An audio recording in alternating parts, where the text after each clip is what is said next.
Greetings, fellow adventurers. We're here for another session of Harnmaster, Tale of Two Daughters.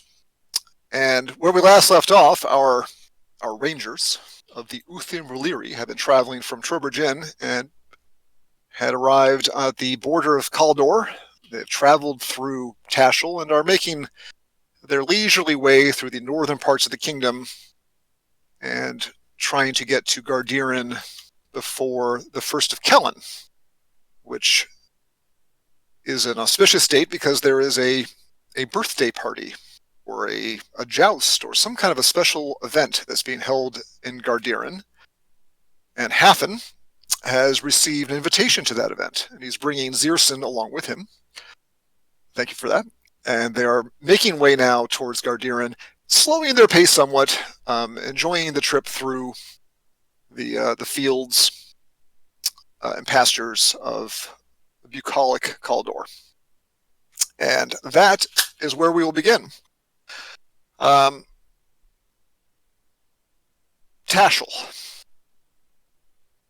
It's a big city. Zyrsin, you have never seen the like, and it was pretty much, unless you wanted to swim the river, was unavoidable. I don't have a map, or do I? Did I prepare a map of Tashel? By gum, I did. I do have a map of Tashel. I will bring it up momentarily, just for purposes of... That doesn't look like it. Hold on.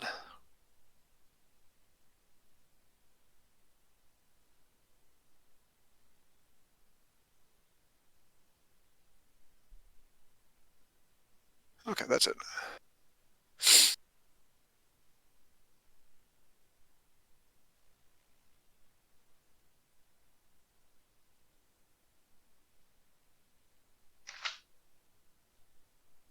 Coming onto this map, this is the terminus point of the salt route, the route that you've been traveling for several days now. And you arrive at a big stone toll house, a big stone bridge going across the Cald River. You pay a couple pennies to go across, and you are in a very large, very crowded, hectic, noisy city. Hafyn, you happen to know, because you've been here a few times, that you can make your trip through Tashel very fast. Just cut through town, hang a left, go out the Hiru Gate, and call it a day. But what do you guys intend to do in town, if anything?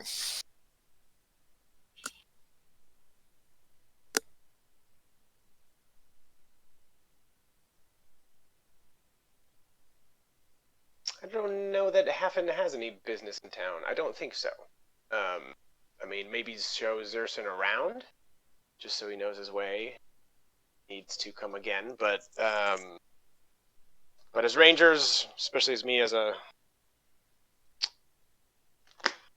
elder grumpy ranger, most of the time, I think this city is more trouble than it's worth. They'll probably just want to, get through. This is probably his general curiosity, having never been to this place or necessarily a city this big before. But I view myself more as a guest of Hafyn, so kind of going to stick with him rather than wandering too far off at this time. Okay. It is certainly larger than any city you've ever been to, by a good stretch. You grew up in Gardiren. You spent many years in the Chantry there, out in the wilderness. Spent months and years scouring the forested hills up there, looking for pieces of a meteorite. You arrived in, when you study in Evial, you arrived by boat the first time, until finally Hafyn came and claimed you and took you back via the salt route. And this is the first time you've been in a legitimately large, real city. I mean, Gardiren is nothing compared to this place. But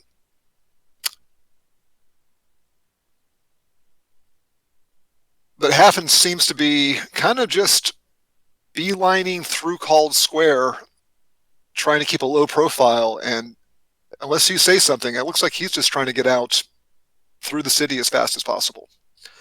Well, it's called Square. My general curiosity would probably have me ask him, why is it called Square? Well, the Called River is probably why. The whole kingdom is named after the river. If you were to ask, um,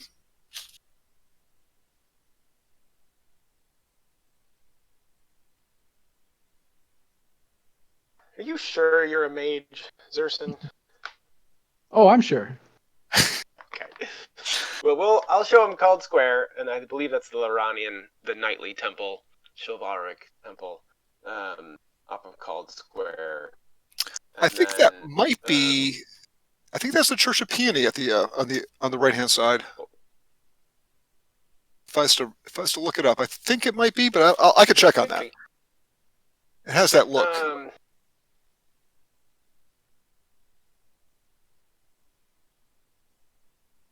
Well, I could be wrong for sure.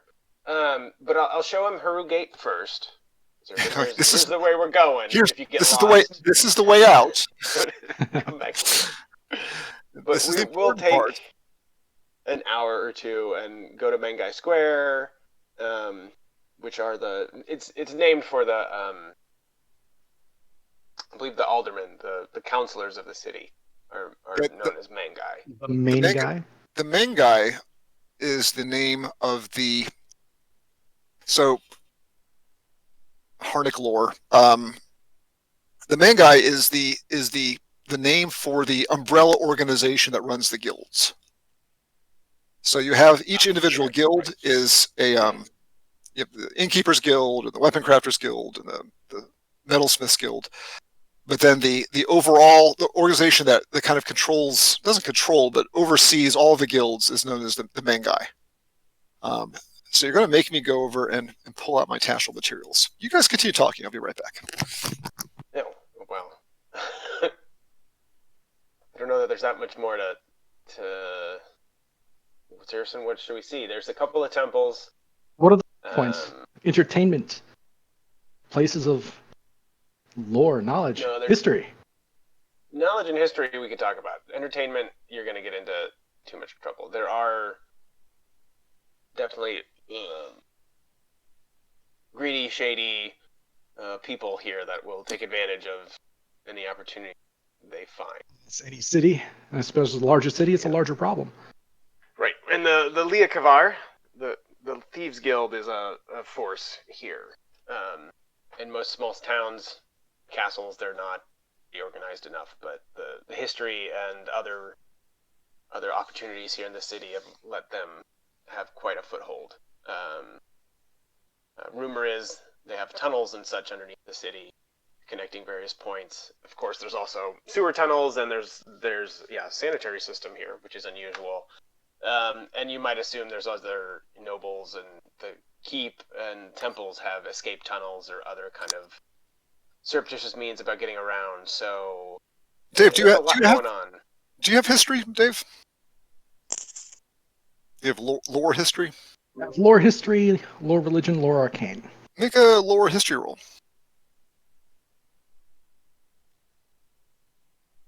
Marginal success. You recall now, as soon as you start talking about the tunnels and its history, that this was a important city during the time of Lothram, going back far enough, that it was known under a different name at that point in time. It was called Kelipin Anuz, and it was destroyed after Lothram fell. But the city was rebuilt in the same location. When you start talking about tunnels and sewers and people using these tunnels, it occurred to you that connection occurred to you at that point in time. And yes, that big on the north side of Call Square, that is a temple of Peony, a great big temple of Peony. Each wing of it is for the males and the females that are within the temple. So go ahead. You were saying Hafyn. Sorry.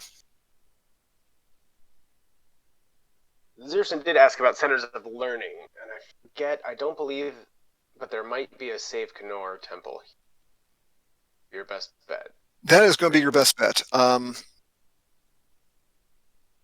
Dave, you're pretty sure there is not a Guild of Arcane Lore here, and that Kaldor, for the most part, is fairly thin when it comes to really major centers of learning at all, but especially within the Guild of Arcane Lore.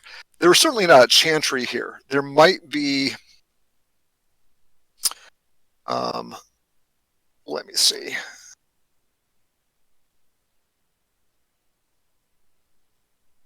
There might be a small hospice for. Oh, okay, there is one. That must have been added more recently. There is a very small chantry of arcane lore that's in town, but that's about it. Probably more apothecaries and alchemists than actual mages.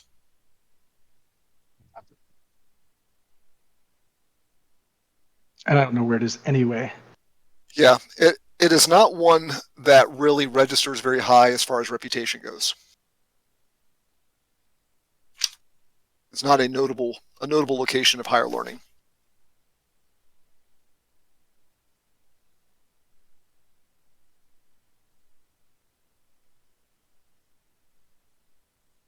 Do we pass anything of interest on our way to our location, or is it just kind of nondescript buildings and so on and so forth?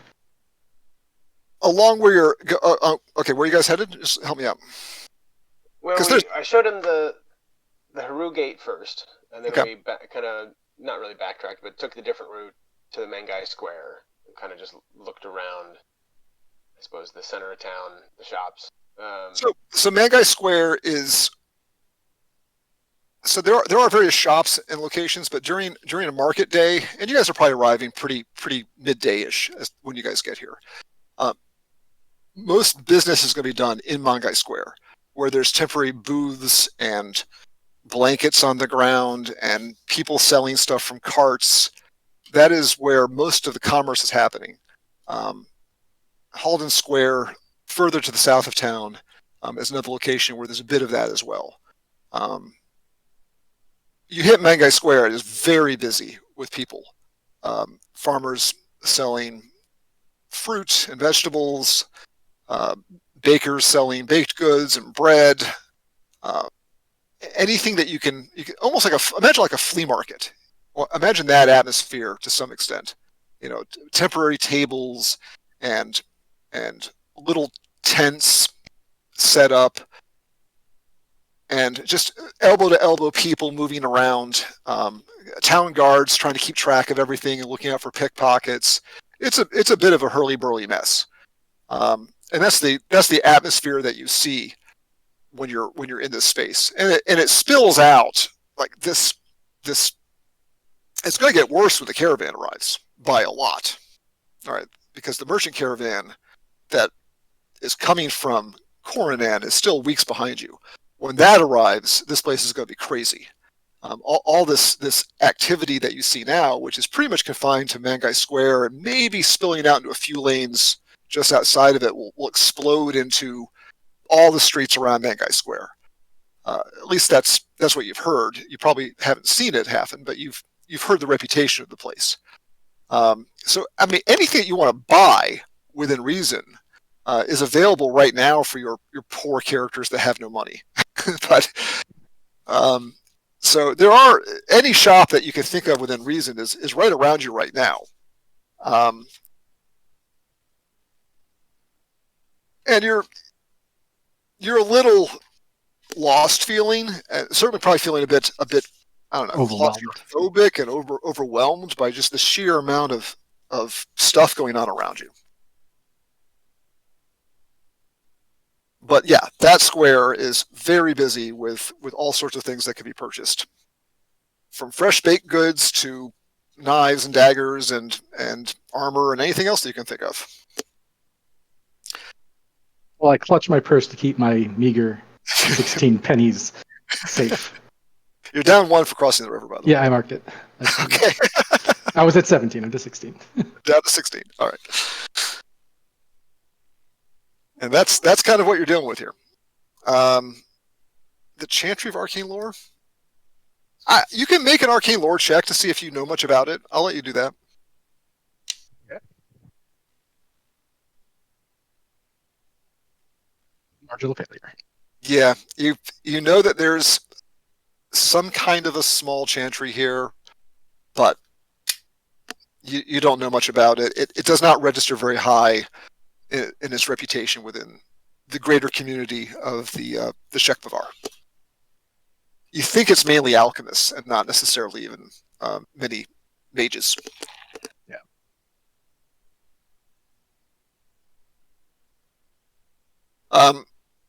Understanding that you have very little coin. Do you guys wish to buy anything here? No, I think we're just doing a quick penny tour. We paid for it on the toll bridge, so Fair Am I enough. supposed to bring a gift? There are some fairly impressive temples in town. The temple of Larani is right here. Temple of Peony is here. Whenever you go to a city, you've been to Europe, you gotta go see the cathedrals, right? I mean, it's just what you do. The Temple of Halia is here. It's pretty much gone down the list of the major temples. I thought there was a Halia temple here. We can't afford to go in there though. No, we you can, can't. We can tour You guys can't. Peony and. Yeah, the cover of the Temple of Halia is way too high for our audience. Halia is the goddess of mercantilism, luck, and pleasure. So that's her domain, as it were. Temple of Ilvir, located here. Fairly nondescript, that one. Order of the Yellow Hand. Temple of Sarayin here. I'm sure they get along really well. There's probably a Temple of Savkanor somewhere in here. So you get a quick tour around town. Seriously, are we supposed to bring a gift to this event?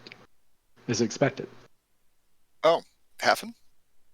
It's kind of a birthday party, so yes, but we can't really afford anything, of value to them. They're nobles. I mean, I was thinking a nice bouquet of spring flowers or something. I'm not going for purchased goods here, but something meaningful and maybe tail. I don't know. If you think that sounds like a bad idea, you can come up with a plan. Thinking of something. We should, given that we're going to a tournament, maybe we spend a little bit of time asking questions and becoming familiar with the Loranian tournament and chivalric proceedings that we might expect. We can find some lower ranking Loranian clergy to bug about this kind of stuff.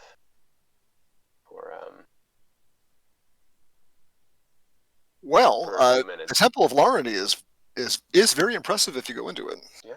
No, we should go in and see what we can do about it. Let's try that, and then we can. I keep my eye out to see if anybody's selling any sapling trees or anything. Some like very young, newly grown plant that I might be able to magically shape into perhaps the heraldry of the knight in question, or something like that. I think I might have enough time to do that. Okay. So you're going to try to find somebody who's selling a seedling of some type. All right. Like, it's probably going to be a fruit tree. Probably an apple tree. That could work. Or a pear tree, something along those lines. Hafyn, do you know what type of fruit or something that they prefer? Maybe whatever I pass a particular plant, an apple tree or pears or anything like that?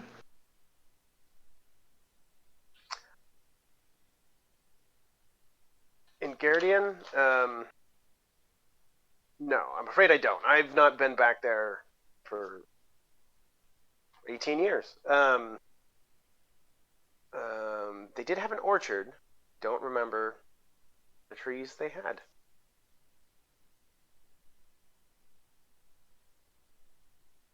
While you're having this conversation, and you arrive at the Temple of Larni here.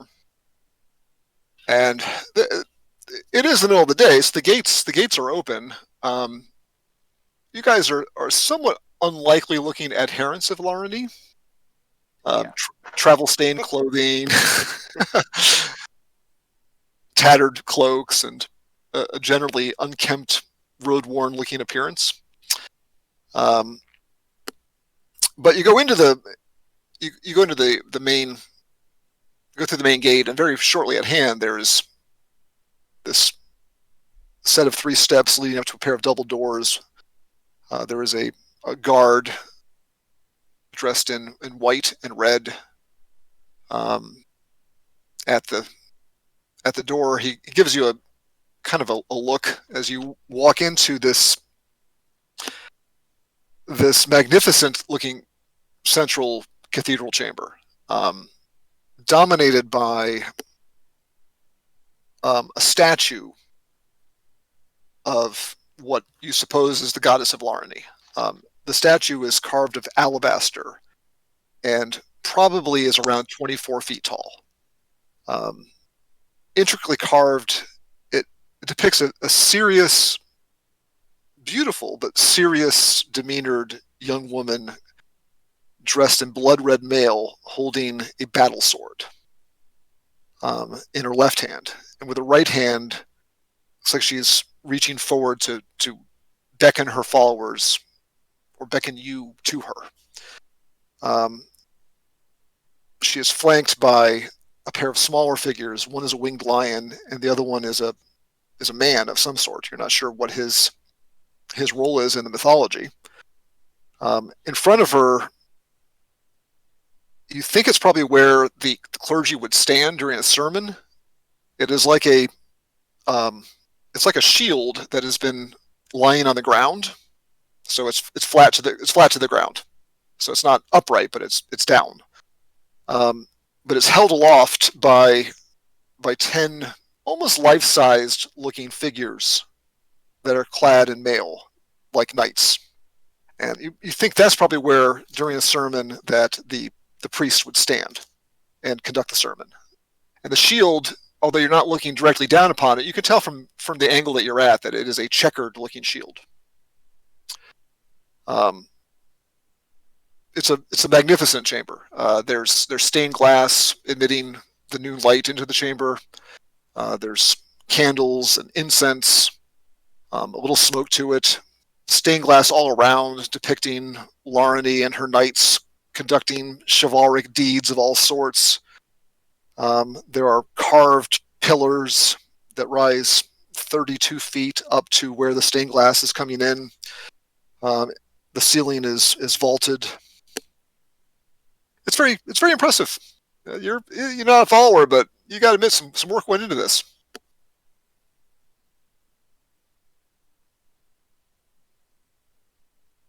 There's not a service in process right now, so you kind of have the chamber more or less to yourselves. I'll just bask in the glory, enjoy the views. It's nice. It's impressive. A lot of money went into it, that's for sure. I mean, if you're there long enough, eventually somebody may walk up to you. If that's what your goal is, then we can make that happen. But it's up to you. It is not my current goal. I'm here sightseeing, not really looking to have a conversation. Okay.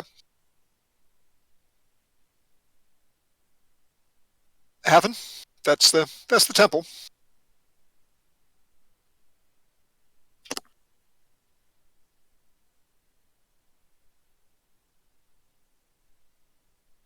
We're here. I am going to find somebody, a junior, acolyte of some sort. All right. Eventually, somebody does come by and says, greetings. You've been standing here a while. Can we assist you?" It's a man dressed in white robes, a little bit of red trim.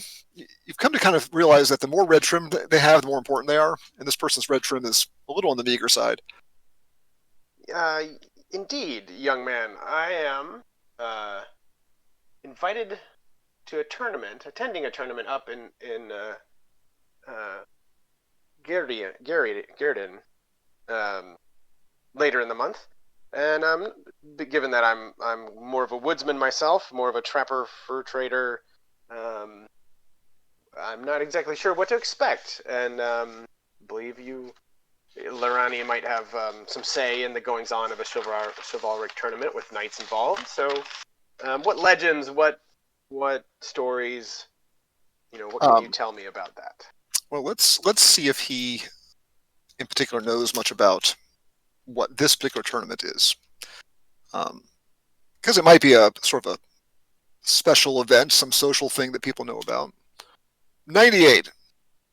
Well, I mean, you're not a knight, otherwise you wouldn't be asking me these questions. So for a commoner, you would just need to attend and cheer your favorite knight. He says with a smile, and hoping that smile is infectious. Yeah, I'll grin back at him a little bit. And I'll admit I'm particularly interested in the archery contest. Is that truly only for knights, or is there No, yes. Sometimes along with the tournament, the list that the knights fight in, there'd be other smaller events for common folk to enjoy. Archery being one. There might be some wrestling, and other feats of arms and strength and daring do that you might be able to enjoy. He kind of looks you up and down, which doesn't take very long since you're 5 feet tall. I would suggest archery might be your calling and not necessarily the wrestling. Are you you obviously have an accent. Yeah, you guys still have that jarring northern accent. Yeah. Let's see if he's bright enough to pick that up. Yeah, not really. I mean, he picks up the Evan accent, but he can't place it. Well, that's all right. Any saints or legends, charms I should use to properly engage in such a endeavor? Just kind of testing his religious knowledge here. You're testing mine as well, so yeah. I don't know that there are, to be honest. I am just kind of making conversation with this guy and seeing what else. I am in the wrong place to talk about wrestling, that's for sure. Peonians wrestles. All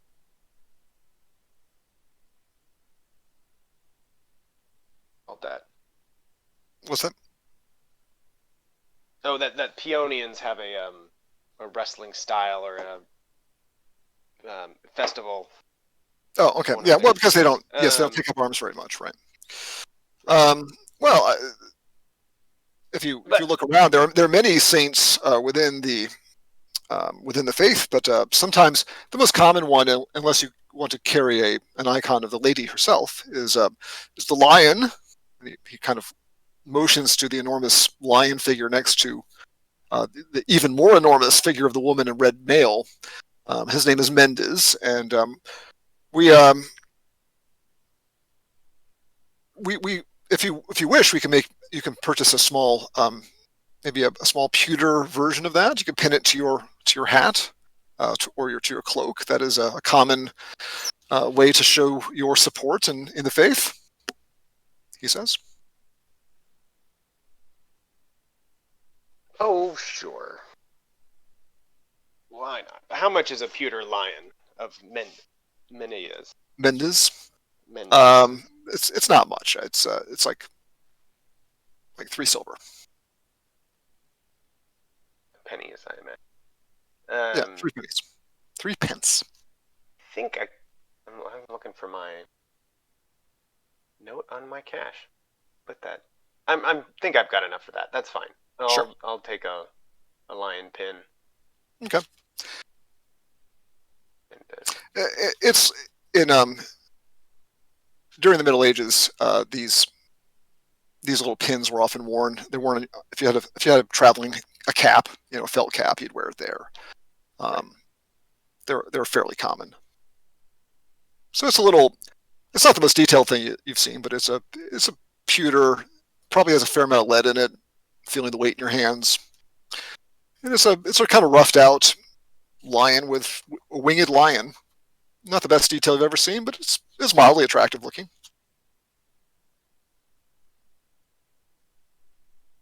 Well, Acolyte, thank you for your time. That satisfies my curiosity. Okay. Zyrsin, if you're done looking, we can head out the Haru Gate. Taking what I can view in today. Yeah. Okay. You guys probably won't make it all the way to Gardiren in one day. Do you wish to try staying in along the way, or are you going to do the often seen routine of finding a campsite in the woods and bedding down there for the night? I think an inn in a small town or a little road inn of some sort. Okay. Yeah, would be fine. I don't think I want to pay for city prices and city hassles. Staying Right. here.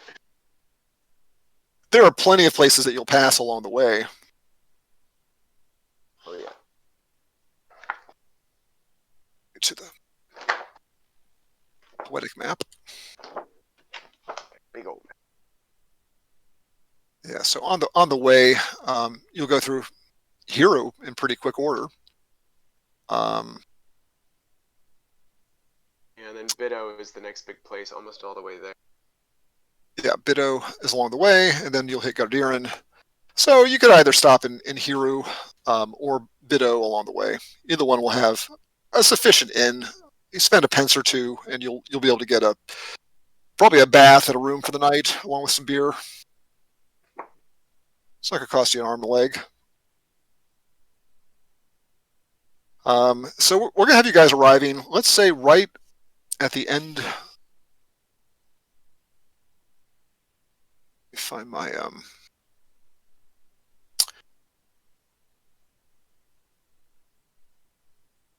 pull up my Zyrsin, you talked about my calendars. Shaping a tree. Yes. What I was trying to find is what would be the cheapest sapling type plant I could find before we left. Probably an apple or a pear tree sapling in a little basket or a pot. All right, let's go with a pear. Okay. Probably a pence or two, a couple of pennies. Two. It's in a kind of a rough basket. That'll work. And so when we're settled in somewhere, Okay. whether it be on the road or in the inn, doesn't truly matter. Here's my goal. I have 2 spells that would interact to make this happen. Figure of Astrus. Enchantment which causes a single plant to grow in a particular configuration. The enchantment could, for example, be used to shape a tree to look like a person, or with multiple castings to make a row of bushes weave themselves into a tight hedge wall. Enchantment does not speed growth, but that's what it does. Okay. Combined with Verdant Hand, accelerates the natural growth of any living thing touched by the caster. The rate increases by 100 or 300, depending on success. Mature size does not change, just the time spent growing. So I figure if I have a day and a half, 2 days, I could potentially put 200 days worth of growth into something and shape it using Figure of Astrus. All right. What are you going to try to make that into? We'll look for opinions from Hafyn into if he knows anything about this person, anything they like.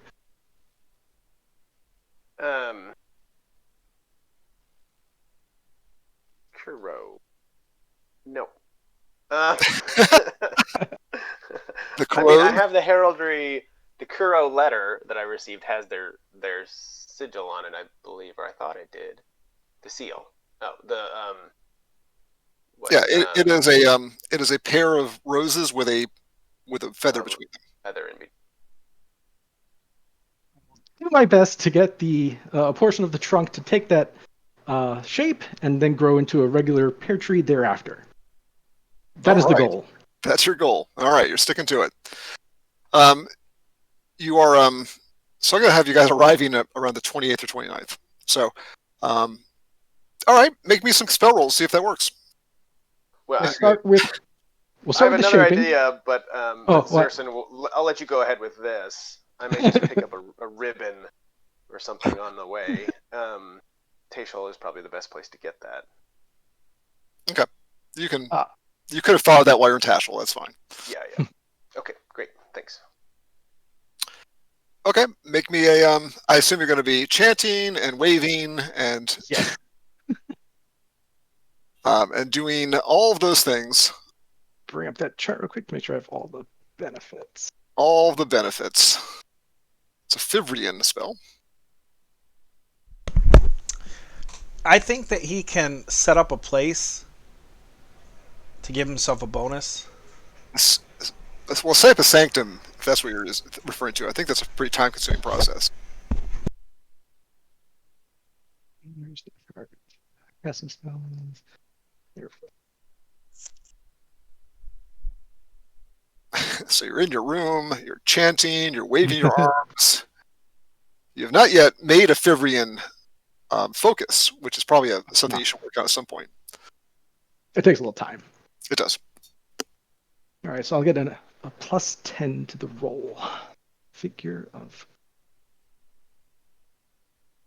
target modifier plus 10. Submit. Marginal failure. All right. Well, it's a good idea. Oh well.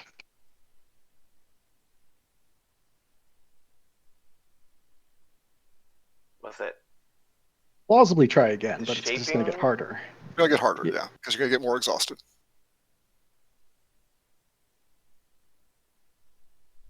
Is that your shaping roll? Yeah, figure. That's the shaping roll. Let's see. I don't want to be exhausted when we get there. I'll try once more. If it doesn't pop, then because we're only like a day out, right? If you grow it for 200 some days, then it's going to be fruiting, something resembling fruiting. Fall, autumn. Well, not as a seedling. 200 days of seedling it's not going to be fruiting. It'll be. Yeah. No, yeah, you're right. It'll just be kind of a small thing. Well, I'll give it another whirl. See if this. I mean, I got 50-50. Nah, that's not going to happen. All right, it was a good idea. Let's go ahead and advance you guys towards Gardiren now. And you guys get there probably mid to late afternoon. On the way, I'm looking out for rose bushes to pick flowers from. Pick some Lord's roses and engage in some thievery. That's their... It is their... it is their symbol. It certainly is. Where did the little blue triangle go? I'll find another one.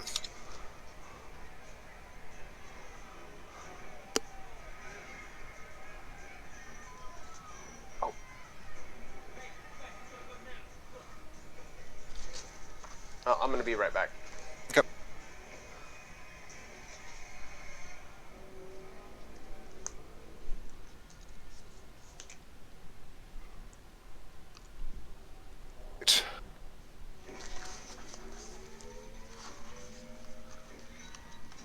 All players can control that triangle at the bottom of the screen.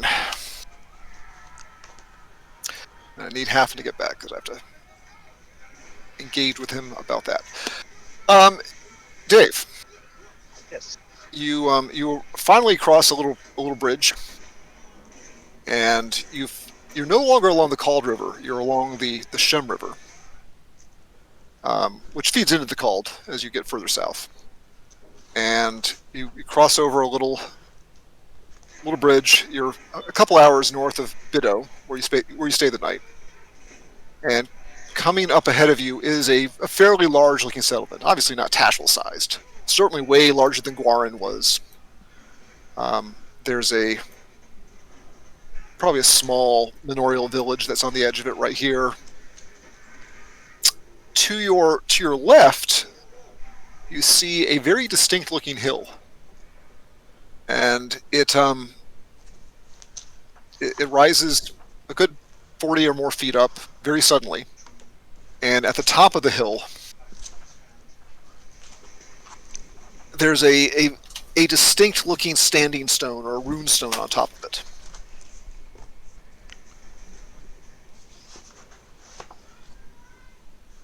And further north, following the trail, elevated somewhat above the town below it, is a fairly impressive-looking castle, a decent-sized castle that sits near the Shem River.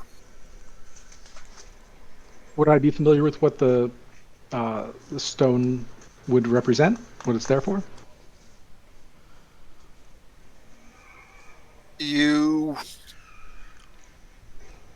I'm not going to say to make a roll. It's not anything that you have really any knowledge about.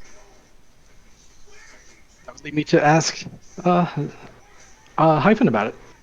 Okay. I'm back right now. Okay. Can you guys hear me all right?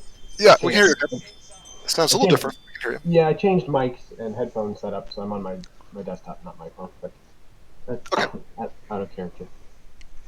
So wait, we crossed a bridge and there's a stone? There's a large hill to your left with a prominent-looking standing stone or rune stone of some sort on top of it. Yeah, no, that's a Loranian thing. Coming of age thing for young knights. They go pilgrimage to a number of these stones that are scattered all over Kaldor. Just do a prayer and a visit and some kind of a nightly trial as they go. Is there anything particularly unique about each of them, or are they relatively the same? I think they have different inscriptions on them, but other than that, they're similar. They're dedicated to different saints or different Loranian figures.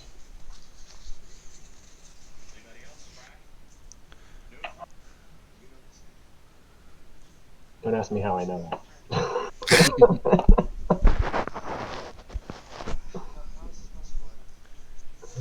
Supposed to be quite old, but I don't believe I inspected this one.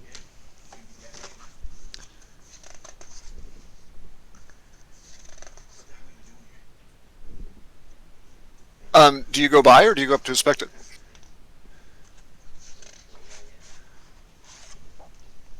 If we had the time, I wouldn't mind checking it out, but it would also be good to get in and... Well, you're heading that way. You're heading down the lane to the north, and a figure is riding in your direction. They're on horseback. I'll show you what they look like.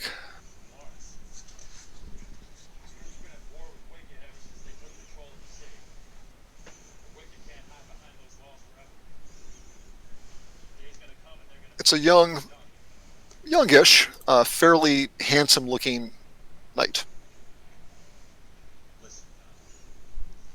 Yeah, young fellow, probably late 20s.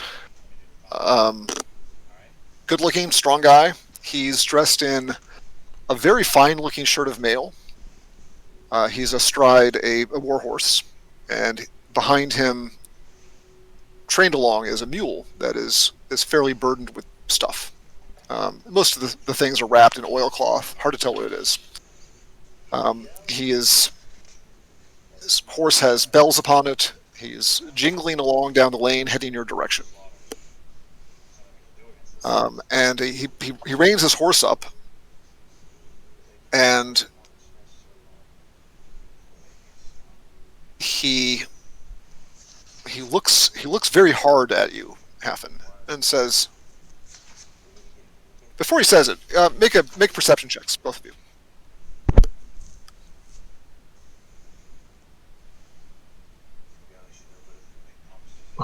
Wow, how did you even do that?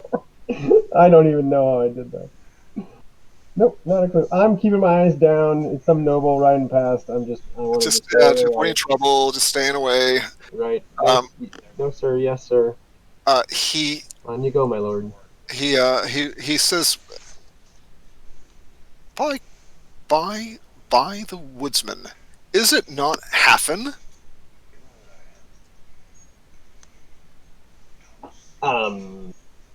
All right. And you look up at that point. All right. Yeah. No. Wait. Who is this kid? Who is this guy? He dismounts his horse, and the horse is very disciplined and does not stray when he gets off of it. It is. The only reason I'm here is because I heard that you were coming to town. Do you not recognize me? I'm afraid I don't, sir. I was but a boy then. It's been many years. He throws a name out there. He says, "Well, I'm a sir now, Sir Terran of Ulrus. I'm the warden of this area. I'm a brother." He smiles. He says so. We're my friends, right? Yes, indeed. This is Zyrsin, another new recruit I'm bringing along, and I'm really here on personal business, visiting with an invitation to Lord Curo's daughter's birthday. Well, it's not just her birthday. It's a joust, of course. It's her 21st birthday. She is going to be knighted tomorrow morning. No, I'm sorry, day after tomorrow, and then she is to joust along with the other knights in this tournament. Jousting is normally not my thing, but I thought, well, it is sort of a special occasion, and I believed that, and I had heard, because, we hear things, don't we? We hear things. I had heard that you, Hafyn, were to be here, and I thought that I should be in attendance to try to catch up and see how things were in the Northlands. I'm rather surprised that you were invited to this. I didn't know that you had much connection to Kaldor. It's just this thing that happened a while back. The Lord knows me at a distance, I believe. Yeah, about 20 years ago, I was here, maybe 21. Well, I mean, I guess you can't leave an impression. So I'm going to ride tomorrow. I'm going to ride at the joust. I'm not expecting great things, he says with a smile. But the Earl is a generous man with a generous table, I have heard, and it has been said that the prize for accomplishing the tournament, for being the winner, is a Kuzan-made broadsword, which I think would be quite handsome should I aspire to such a thing. I'm hoping that perhaps, because this is not a normal tournament, that the list may be rather small, and I might have a chance of eking it in, if you know what I mean. Well, yes, best of luck. I'm not equipped to try that, Warden, but I may give the archery a try or something else. Excellent. Well, I think he has a few pounds on that as well. He's a generous man, the Earl. I don't know him well. I'm currently the bailiff of a manor near Tonot, but while I have you've spent time with the Tailda, haven't you? Indeed, yes. There's been some issues which I'm a bit. I've become a little too. He kind of pats his belly, a little too comfortable managing my estates and not necessarily seeing to other duties which are important. But somewhere on the northern frontier here of Kaldor, the Tailda have been somewhat displaced. I think there's been some mercenary activity of some sort, and I've been trying to track that down and see what is going on. None of the barons seem to know, or seem to be responsible for it directly, at least. But on the other side of the river, north of Yged, there have been some displaced villages, and if you happen to see anything or hear anything about that, I wouldn't mind if you could maybe look into it as well. I will certainly do the same when I have the chance. But there's always that tension on the frontier. It's why I try to stay in the northern part of the kingdom, just to try to keep peace between the Telda and the people of Kaldor. If it's something if you hear anything about it, you can find me, or you can see what you can do. I remember hearing that you spent some time with them, and I believe they would trust you. Yes, that's right. I can definitely check in and see what they have to say about it. If they're displaced and the Kaldoran villages are displaced, then it is something worth looking into. It's not just normal competition for resources and the like. We're heading that way. We haven't decided really how to get get Zyrsin up north yet, but that's the plan. We have to head that way. It's certainly an option, sir. All right. Well, I mean, I'll look into it as well. But if in your travels you run into some tribesmen, you could maybe find out what's troubling them. We can find them. Yes, indeed. Excellent. Well, I will. Honestly, I might do better in the archery tournament, but I will ride. It is not my thing, but I will ride, and we'll see how it goes. Hopefully, if I take too hard a fall, maybe you can be of assistance. I'll have some honey ready. That's right. You do know some of the rituals. All right. I will see you then and on. I must see to some duties to the south, and we'll be back. My squire should be joining me soon, and I'll be staying in a tent. Have you thought of your lodgings here? This place will be filling up here in the next day or two. No, I wasn't certain how many folks would be out for the tournament. We hadn't thought ahead to have a tent. I was thinking of the local inn.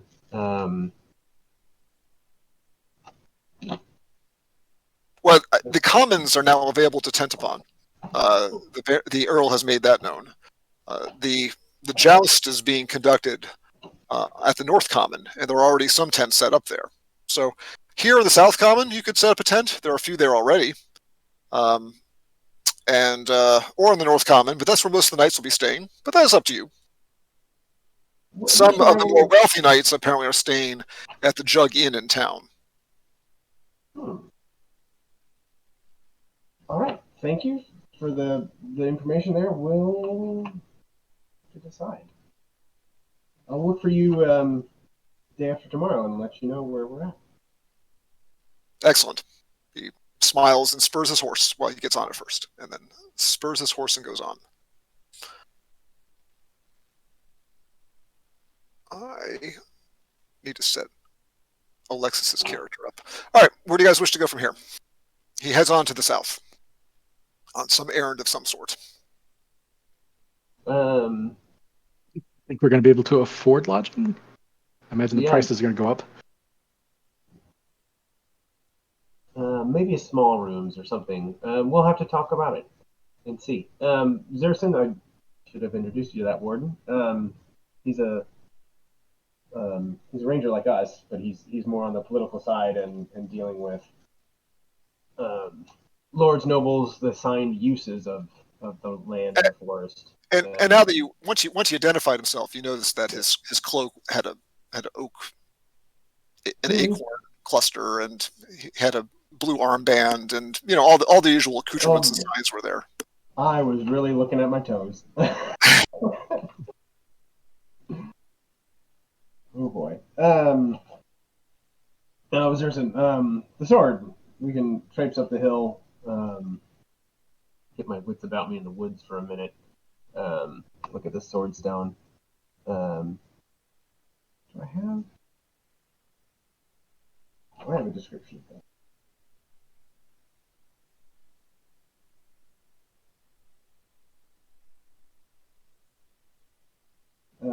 Sword of Calistan is what this one is. Yeah, the sword stone, as you traipse up the hill, would look to be, we would say it looks like a cross, but it does look like a sword has been driven into the ground far enough to make a cross-like icon out of it. It's about 7 feet tall. And it depicts some sort of icons and events that are holy to Loranians. It doesn't make probably a huge amount of sense to you, but it shows nobles and knights doing nobles and knightly things.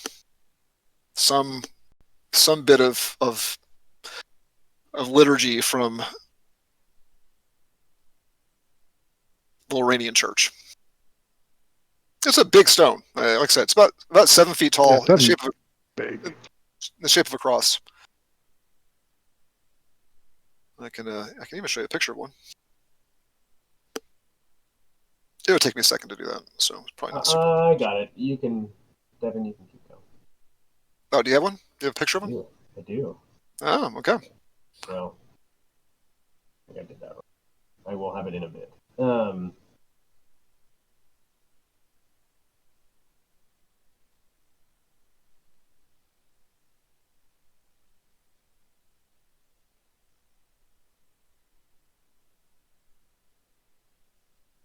So where do you guys wish to go in Gardiren? You want to check in with His Grace the Earl?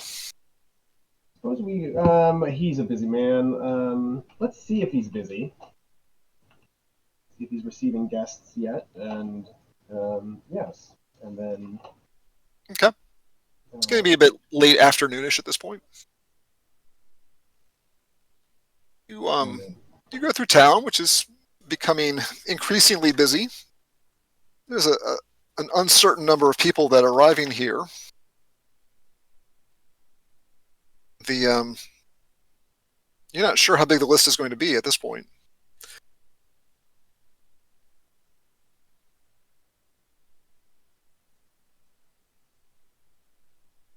You head through town and work your way up through the gates to reach the primary way in. Any fee for entrance? What's that? Any fee for entrance? Not. Oh, to enter the. No, there's no allow just anybody to walk into the castle.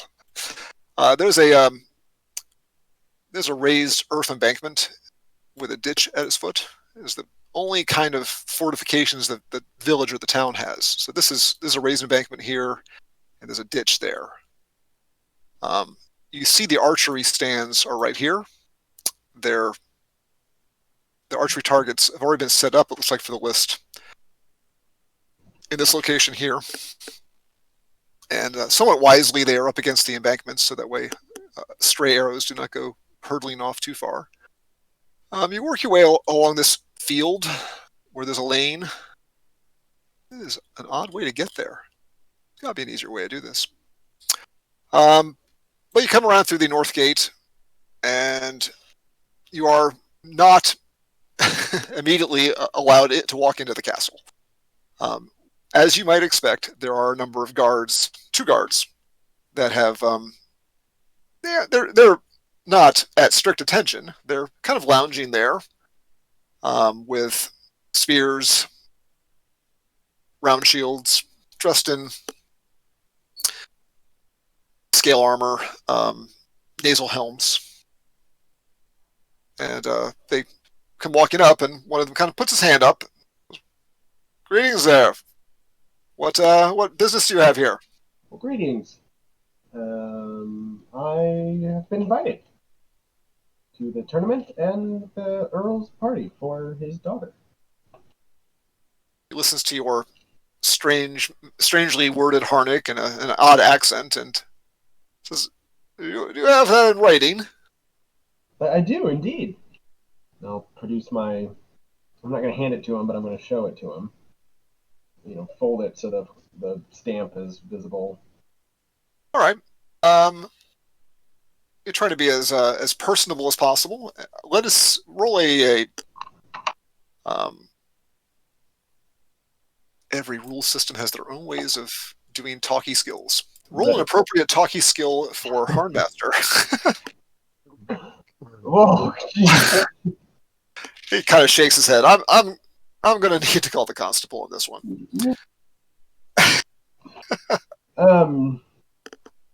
Listen here, Sonny. A little squirt like you doesn't get to tell me where to go. He Get her back. he sends the other fellow to go trotting off.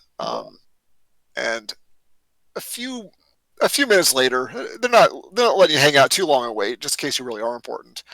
A man comes walking up. He's dressed with the other guard that went off to fetch him, and he's dressed in very fine clothing. And he looks like that. And you realize that he looks a lot like Hafyn and Curo did 20 years ago.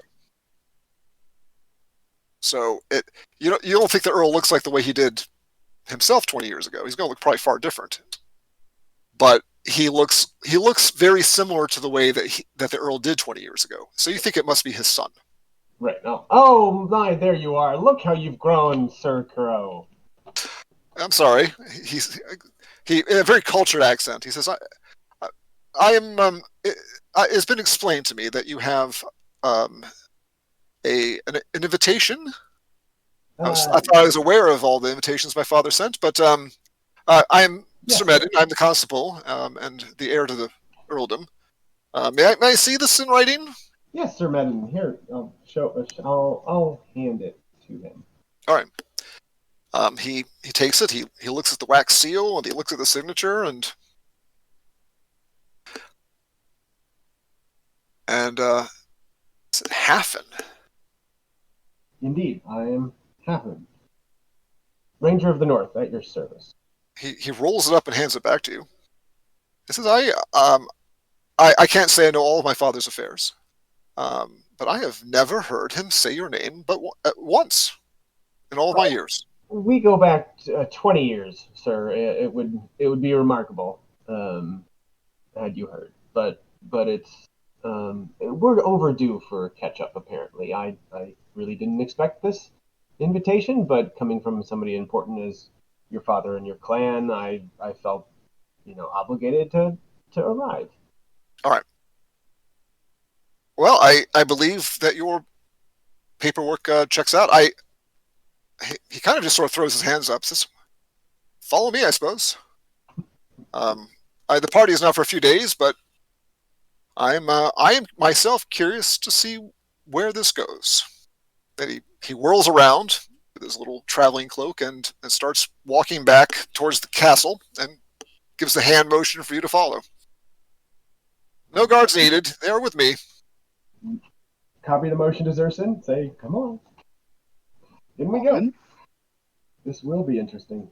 You walk up to this large castle and go in the first floor of it. And he leads you a little ways into it.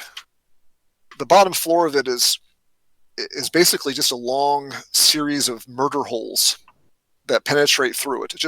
There's about 40 feet of arrow slits once you go through the gate of the castle.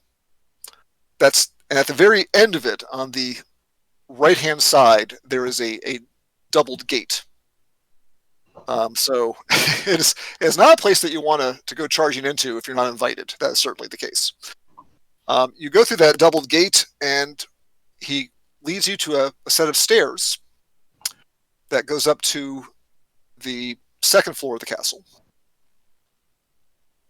And let me grab your characters.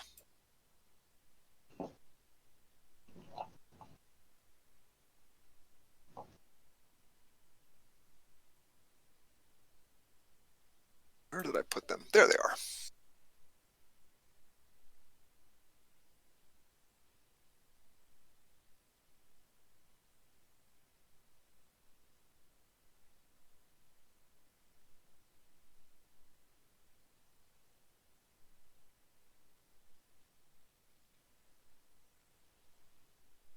Are you aboard?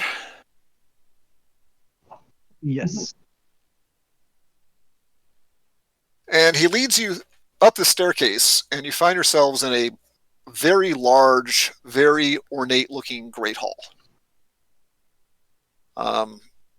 There are tapestries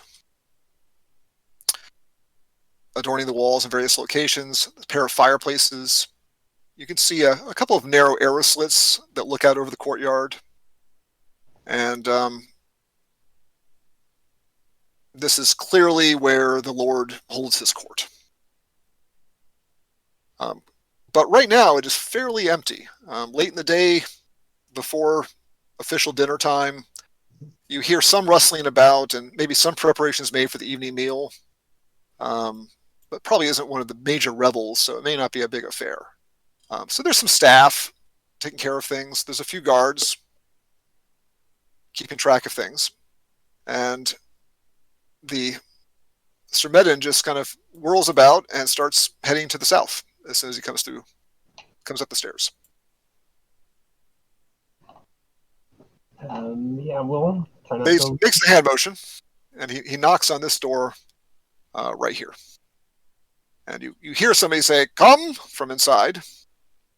He opens the door and steps in for a few moments and says, "His Grace will see you." Okay. Thank you, sir.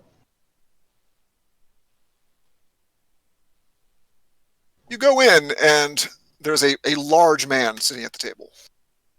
Yeah.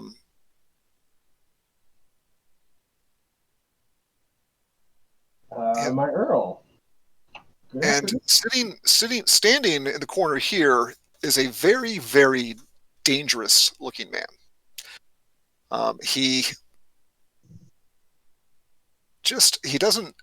not necessarily a big man or even an especially strong-looking man, although he does have those attributes. He's not the biggest man you've seen or the strongest-looking man you've seen.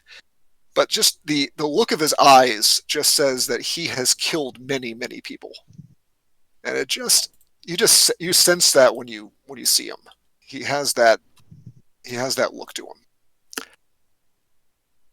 And I'm going to ask that you guys, because the other players are listening, will join me in the GM Conversations channel.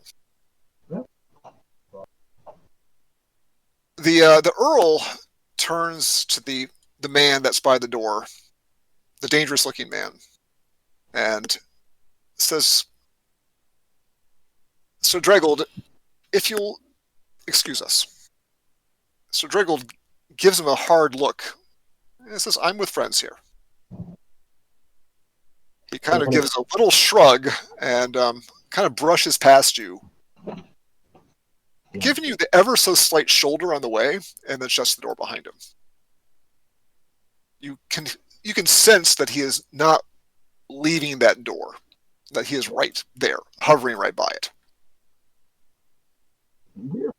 We still have our gear too.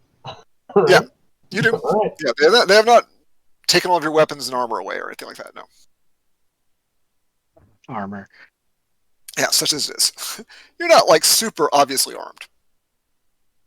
Well, he's got some papers in front of him, and he's going through some things. He's sitting in an ornate chair. He's a big man. He has put on 50 or 60 pounds since you last saw him. And of course, he's put on 20 years. When you saw him, he was about the age of his son, 30-ish. He's in his 50s now, and they've not been the easiest years on him. He's not wearing them well. You could tell he's probably gouty if he used to walk around. He says, well, Hafyn, you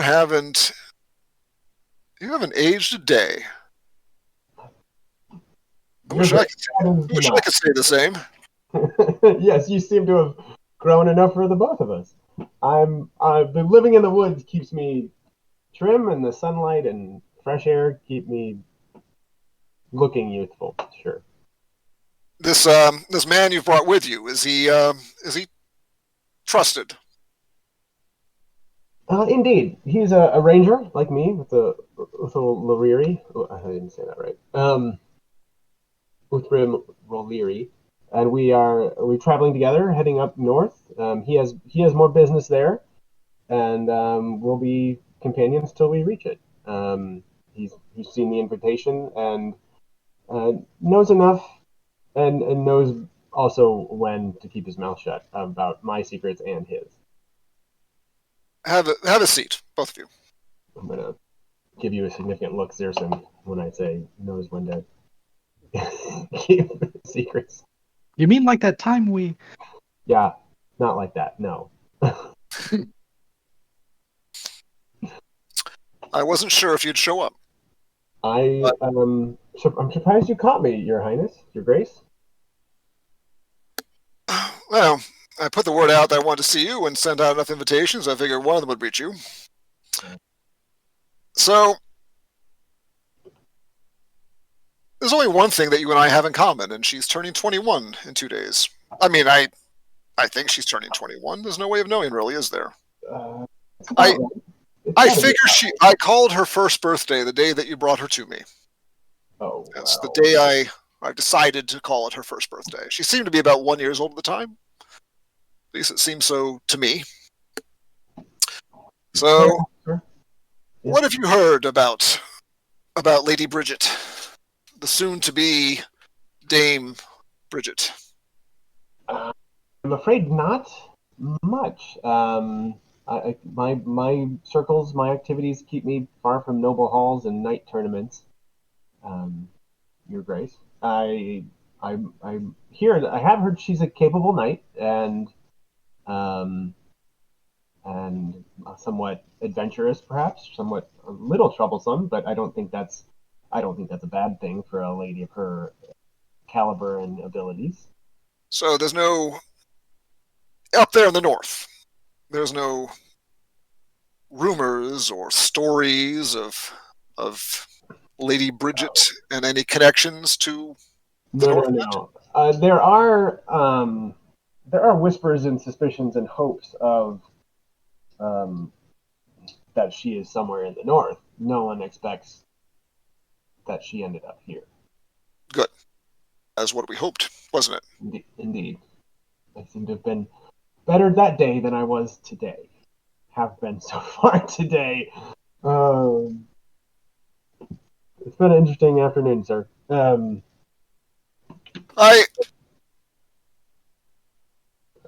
I'm getting rusty in my age. You may wonder why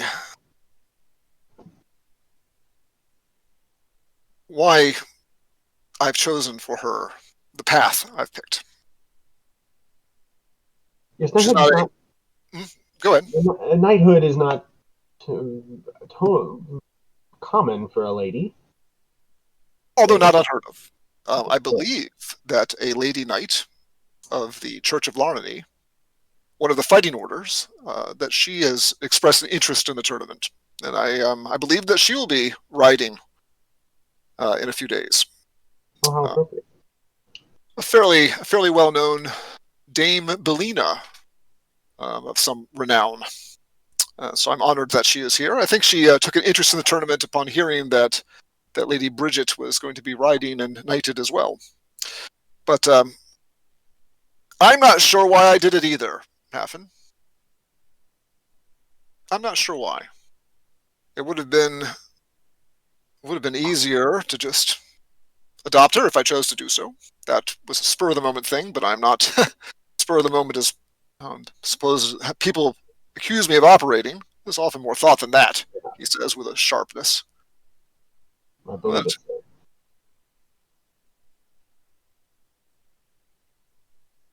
A capable knight, Lady Kaldor is looking at some troubled times in the near future. I'm not sure if you keep up with affairs here, but we have an aged king and no heir, chaos possibly in the future. Having more knights in the household is to ensure against difficult times is an appropriate thing to do. But at the same time,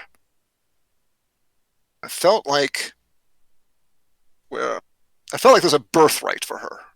Do you understand what I mean when I say that? I do understand.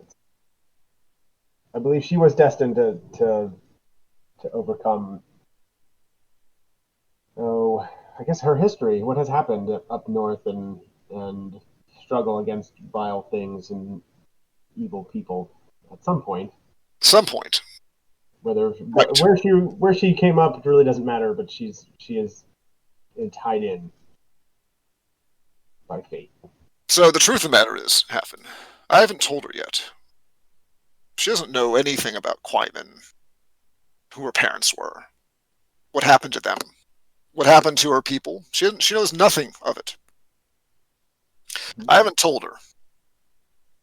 I don't know that I intend to tell her. Maybe I'm not the right person to tell her.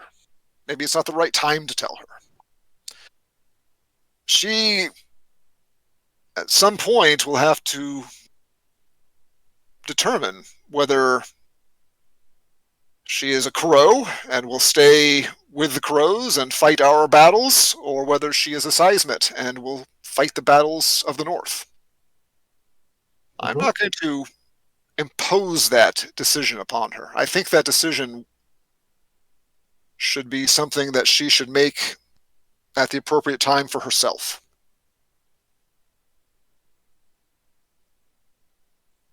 What do you think? I think that's what youth do. Whether you try to tell them what you think they should do or not, they have their own ideas in their heads, and but the kids are stubborn, strong-willed. They'll make the decision when they want to make it and run from it and fight it otherwise. I think you're quite wise there, sir. You know her best, certainly better than I. So I wouldn't presume to tell her. But I can be there to guide her, and I don't know, and be ready for when she is willing to learn and listen and wants to step in this particular direction. I am glad to hear you say that. I know that you're probably bound for the north, but I would ask, and I cannot ask it, but as a, and you've done so much for Lady Brydget. The one task you did was enough. But I feel that maybe someone from the north to be that touching point, that point of contact for this time of decision making could be important. And you decide if you're willing to take this on. I'm asking much, as I said, when that moment arrives, and if that moment is right to let her know these things. And then it'll be up to her to decide whether she is of the North or of Kaldor and Curo. Either decision is a fine decision. They're both noble decisions. But I know her. She was fostered to the Baron of Yged, right across the river. And Yged he's a good man, foolish man, but a good man. And I know that he is already planning some trip to the North Country to research a poem or a song he's writing. It might be best if he had somebody with him who knows the North better than he does to make sure that he doesn't fail at that. And I'm going to direct Lady Brydget, soon to be Dame Brydget, to continue to spend some time with the Baron's household, to stay with Churis a few more years, perhaps, just to see if she can get this time she needs in before she determines what her next duty is. I'm not asking you to stay years by her side, Hafyn. Spend as much time as you think it's with you, as much time as you have in you to spend with her. But I feel like she needs a voice of the North to show her the other possibilities.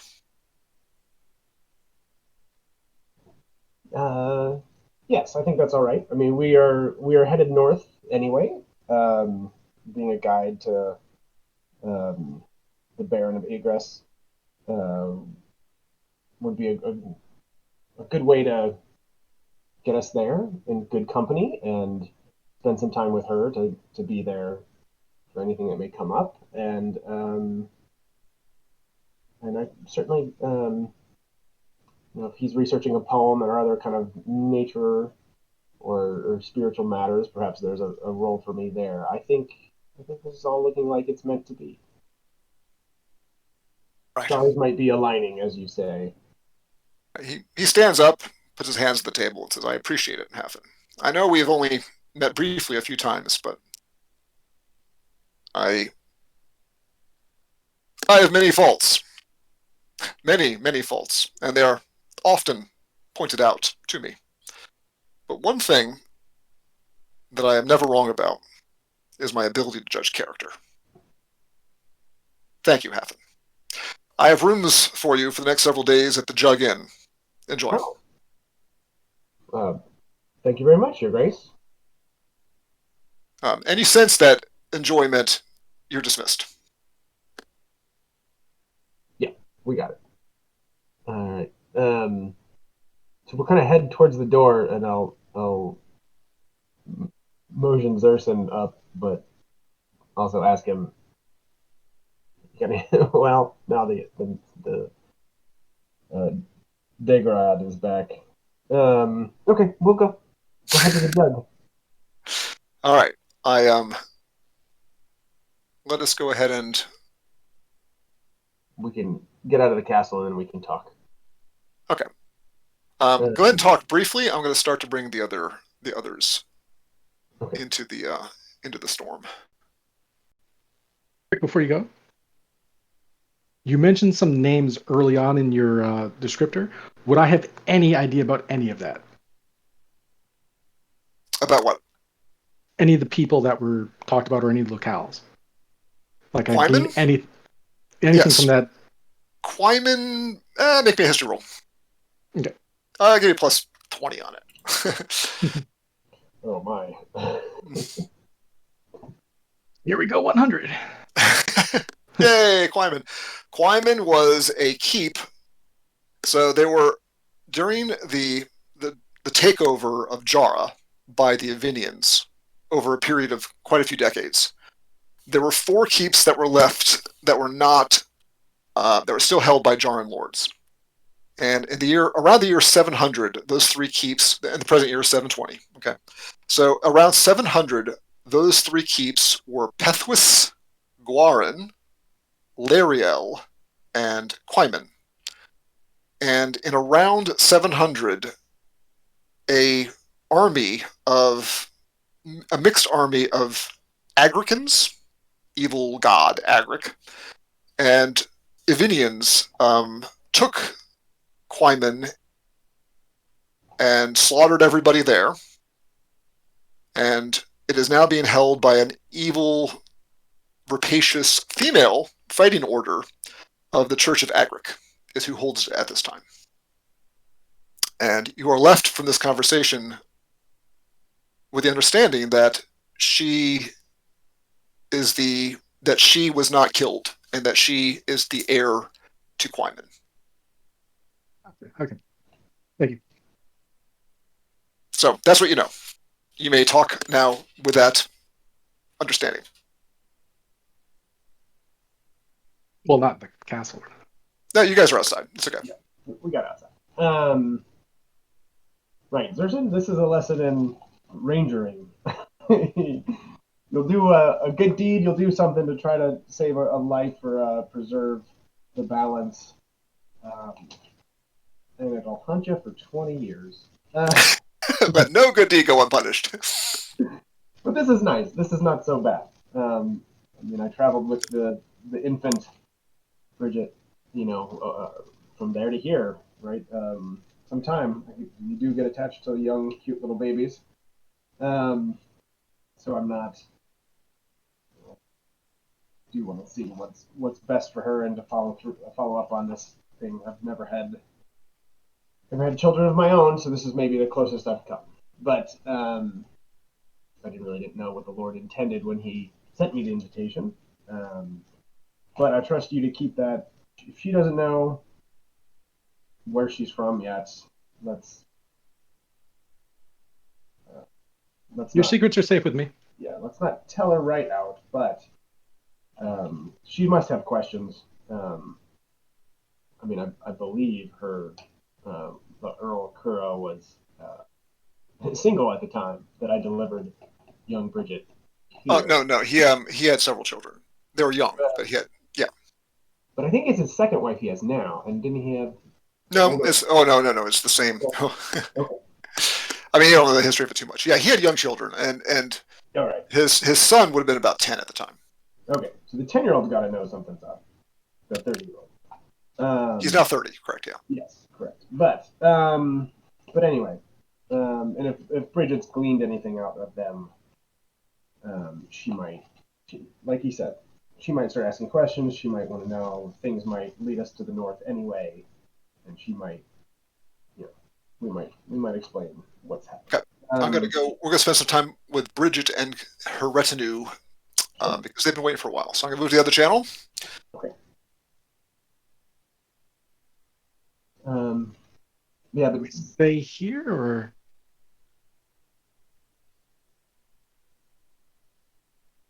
All right. I appreciate your patience, but some things have to remain secret. And we need Brydget and Ned Lyle to perk up for me, please. I'm here. You're there. Good.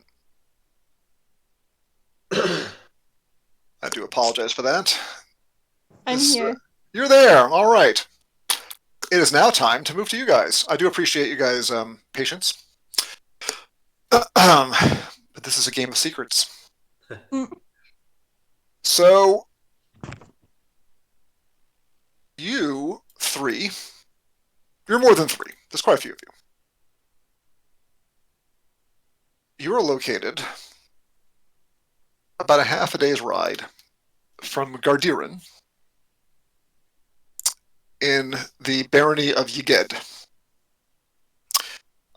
Yged is a pastoral, pleasant-looking little piece of property located on the Shem River. The keep is getting a bit run down. The basement is partially flooded. It can use some serious upkeep. And the Lord, the Baron of Yged, is a nice man. He's a pleasant man. He's an artistic man, but he's a very poor manager of the estate. And Sir Aidan, you are his constable, his captain of the guard, his right-hand man, his capable fellow. All right. Brydget, you were, of course, fostered to the Baron of Yged at a young age, probably 12.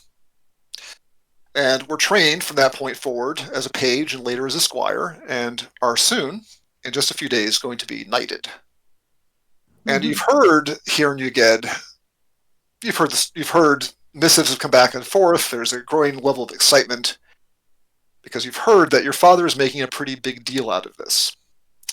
In fact, he is apparently, because he's never held one before, going to have a joust on the grounds of Gardiren, on the castle. He's never hosted a joust on his property before, so this will be a first. And for your 21st birthday and your knighting, it seems like a pretty big deal. Now, although you were fostered by the Baron of Yged, and he was the person who was to raise you until you became an adult, the person who did most of the heavy lifting was Sir Aidan. So why don't, Sir Aidan, if you could please describe yourself, because Sir Aidan has a unique look to him. So I'm a physically mature guy. I've obviously been around a while. I'm a good knight. I've been training you. You've become an exceptional student. During the years of your growth, I got into a little skirmish at one point because someone insulted you as a potential growth, but also me as your teacher. In the process, I had ended up with a scar. The guy got in a lucky blow, and at that point, I took him out because I was just being nice. But the scar runs from just above the top of the right eye down into the nose bridge. and sometimes I'll end up talking kind of like this, and then I'll catch myself because it's kind of embarrassing to me. But I'm good at what I do, so I deal with it and just shrug and move on. You know a little bit about me, I'm sure. I have an older son and a father who was a manor holder in the area. You mean older brother? I have an older brother. Sorry, son, older brother. We used to. I was second line, so obviously they trained me in case he met with untimely demise. In the end, I became a better than he was. But he's got a lot of other things he's going to end up having to do. There was a strong rivalry between us. I am fairly strong. I have a great, endurance. You've seen me go outlast many people on marches and stuff like that. I'm pretty adept at almost everything that I do in the martial skills. My social skills have decreased since the scar. I'm not quite as don't have quite the same presence as I used to. But I'm all right with that. Being not a landholder and knowing that I'm probably not going to get anywhere unless something exceptional happens. So that about sums me up. Yeah. So he is the one who primarily trained you to become a knight. Got it. And yeah, so he has and it happened quite some time ago, probably good 10 years ago. He received this deep gouging wound across his face. And it does make his voice a little funny. It has certainly made him a little bit less handsome, but he's always been a very capable. He's not the tallest guy. 69 inches tall, so he's about like 5'9"? Yeah, 5'9" inches tall. But pretty robust build, filled out, very strong, capable knight. So it is right now. It is the date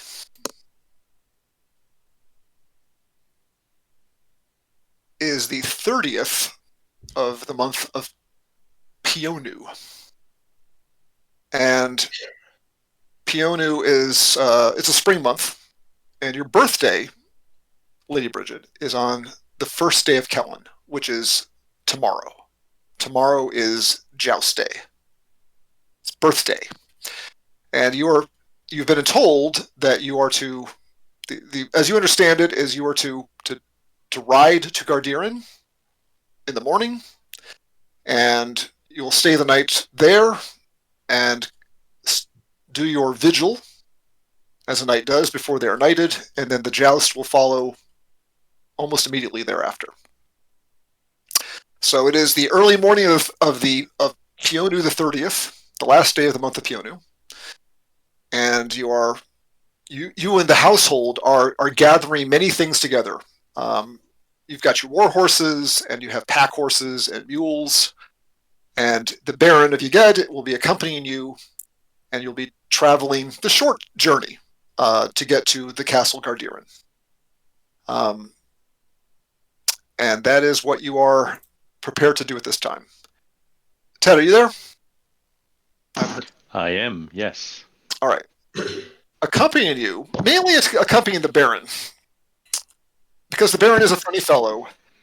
Part of his entourage is this unlikely-looking young man.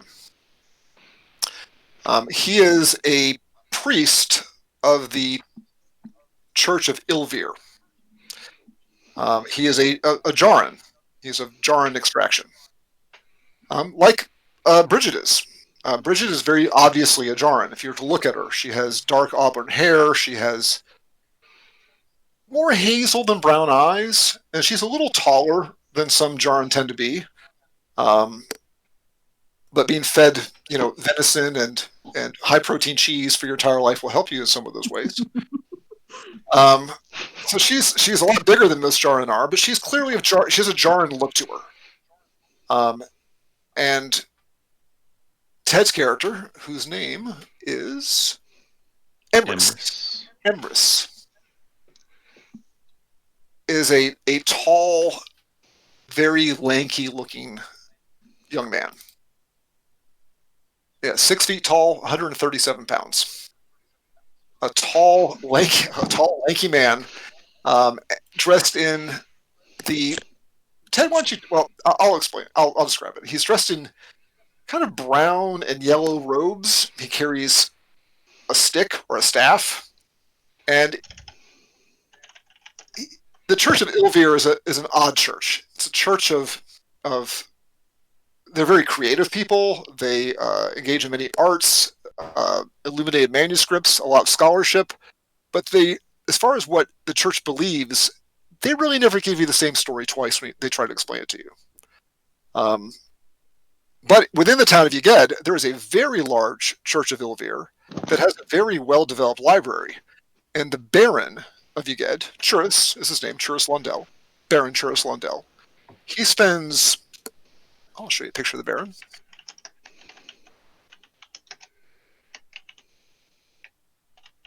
Did you guys get that? Yes. Yes. Ted, does he look familiar to you?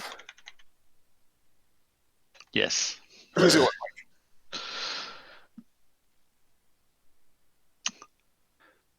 I don't know. He looks familiar though. Da Vinci Brothers? Um.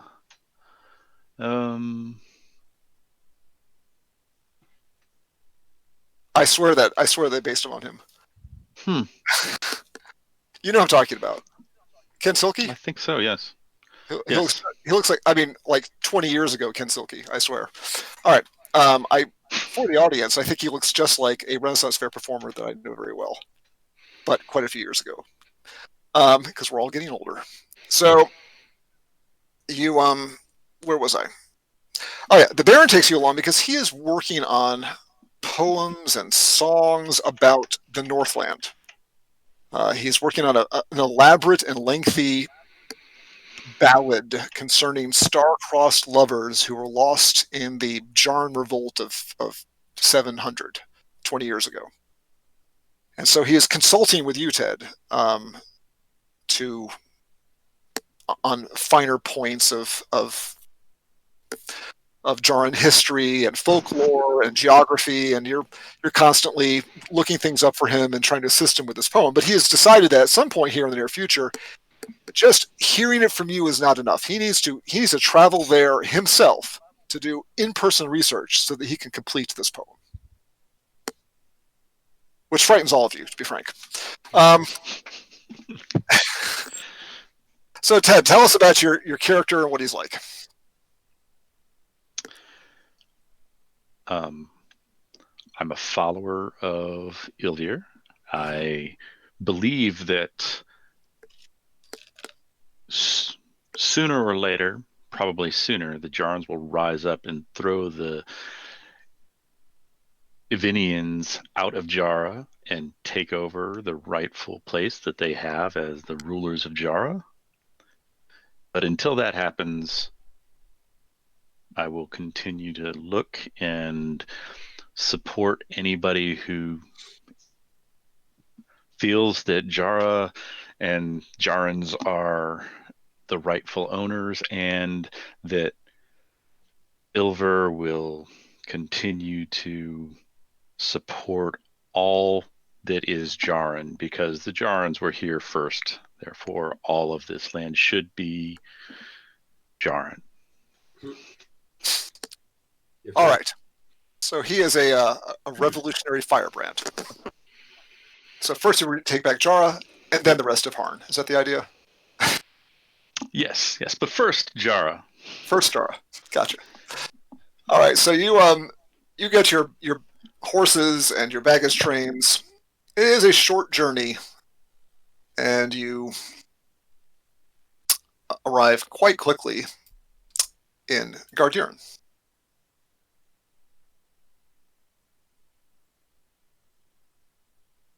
And you arrive via the Yged Road, so named because it goes to Yged. cross the Medric Bridge and are soon at the gates of Gardiren. Now you have to imagine what as you cross this bridge, people from the village come out and watch this entourage like a parade go by. There's banners flying, the banners of House Curo fly next to the banners of the Londell clan. There's men at arms and knights and people in fancy armor. It is quite the show as you cross the bridge. And you probably, in your own smug ways, enjoy the attention that this all brings. But Alexis, your character, Lady Brydget, has probably not been to Gardiren too many times since she became fostered at Yged. Occasionally, you've come by, but you spent most of your time, as you should, at Caer Yged, learning to be a knight. But one thing that is of note is the town is a great deal more busy than it normally is, which makes some sense because there is a joust here tomorrow, and some amount of knights have shown up for the purposes of this joust. You're not even sure how many. You're not sure what size the list is. And over here on the North Commons, and a common is an area of land where anybody can have their sheep graze.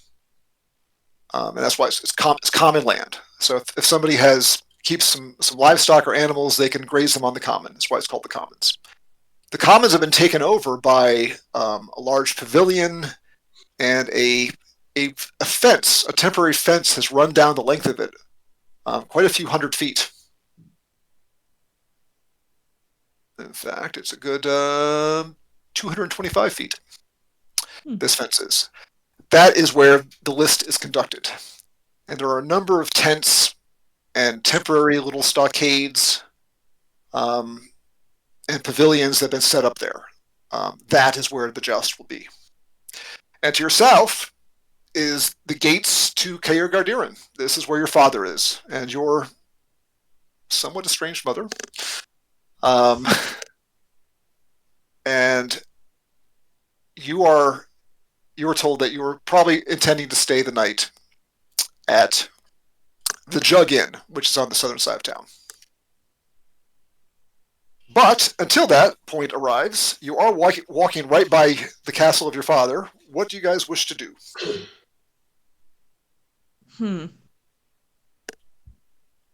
Lady, do you wish to visit your father before we go to the inn, or? I'm honestly feeling a little apprehensive to see him right now. Let's just go to the inn. Understandable. So we're going to proceed forward to the inn. Okay. You are going to the Jug Inn, which is a fairly nice establishment.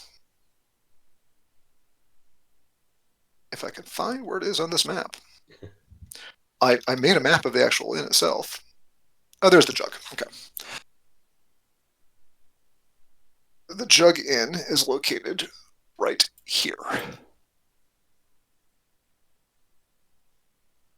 There's not an easy way that connects the north and south parts of town. You go along this lane here, and you make your way down to where the Jug Inn is.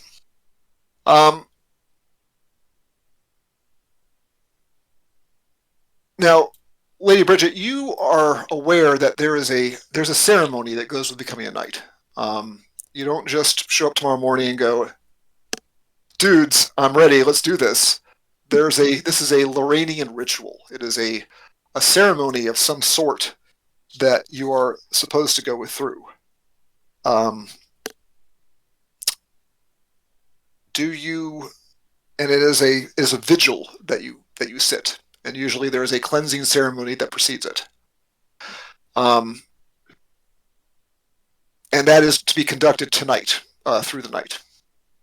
So you yourself will not be staying the night at the inn. You will be staying the night right here. Mm-hmm. In the woods on the top of a hill, contemplating knightly virtues while standing before or kneeling before the Swordstone, which is an ancient artifact that we could talk about in a few moments. So, that being said, you do arrive at the Jug Inn, which is very, very busy.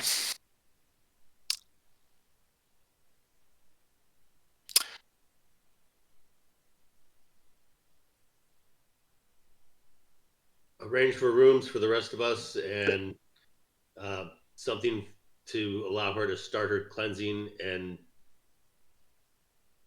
get what we need to get done so that she can perform her vigil. Okay. She probably will need to check into the temple, or at least check in at the keep.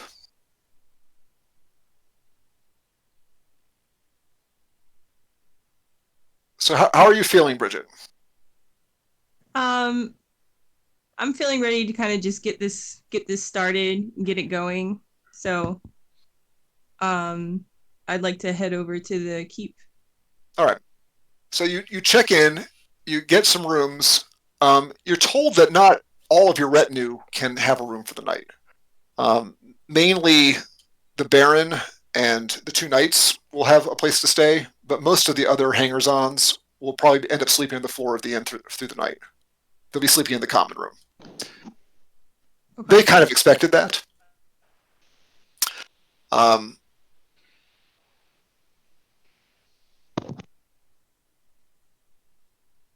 you going to spend any time in the Jug Inn? I can move your view there for a few moments. This is the place right here. It's not a very large inn, but it is 3 stories tall and has quite a few rooms in it. And the common room of the inn is where all the tables are? That's it. There is a Temple of Ilvir here, Ted. You might be able to crash there. I think I will go there and pray. Pray for a place to sleep. Yeah, not a large Temple of Ilvir, but there is a small Temple of Ilvir. Leave one of the retainers to take care of getting the room, and then set it up for the Baron as well. And we should head off to check in so that you can start your vigil. Okay. Ted, you're going to go to the Temple of Ilvir to see if you can find a place to stay the night there? Affirmative. Okay. Not going to sleep on the inn floor? I don't blame you. You're a skinny guy, man. That floor gets really hard really fast. Yes. For some reason, we're on Trowbridge Inn. Trowbridge. Am I on Trowbridge? Sorry. Let's try to get back to the main map. There we go.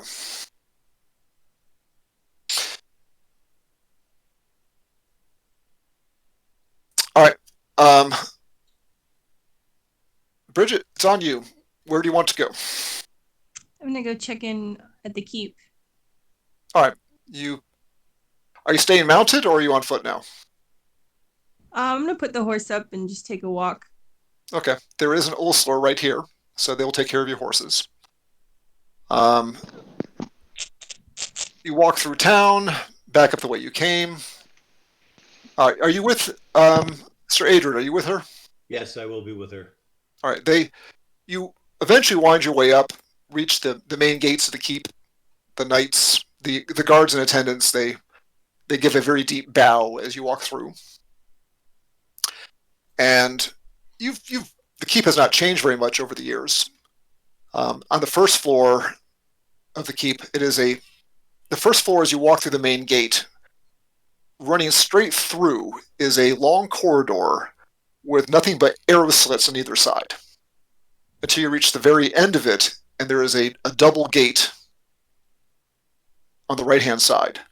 So to gain entry to the keep proper, you have to run a gauntlet of basically murder holes.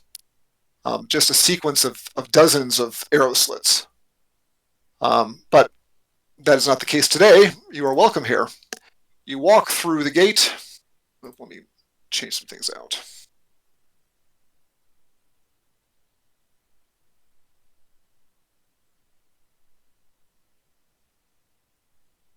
I'm sorry, Brydget, I need to get your icon ready.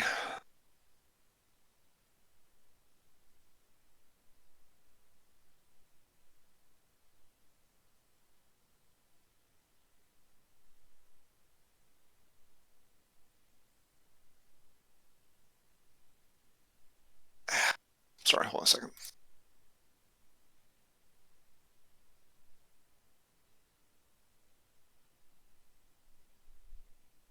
Hardest part about this is wrangling icons.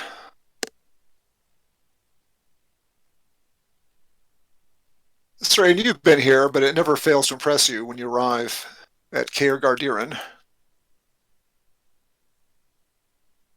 You make that right-hand turn at the end of the corridor of arrow slits.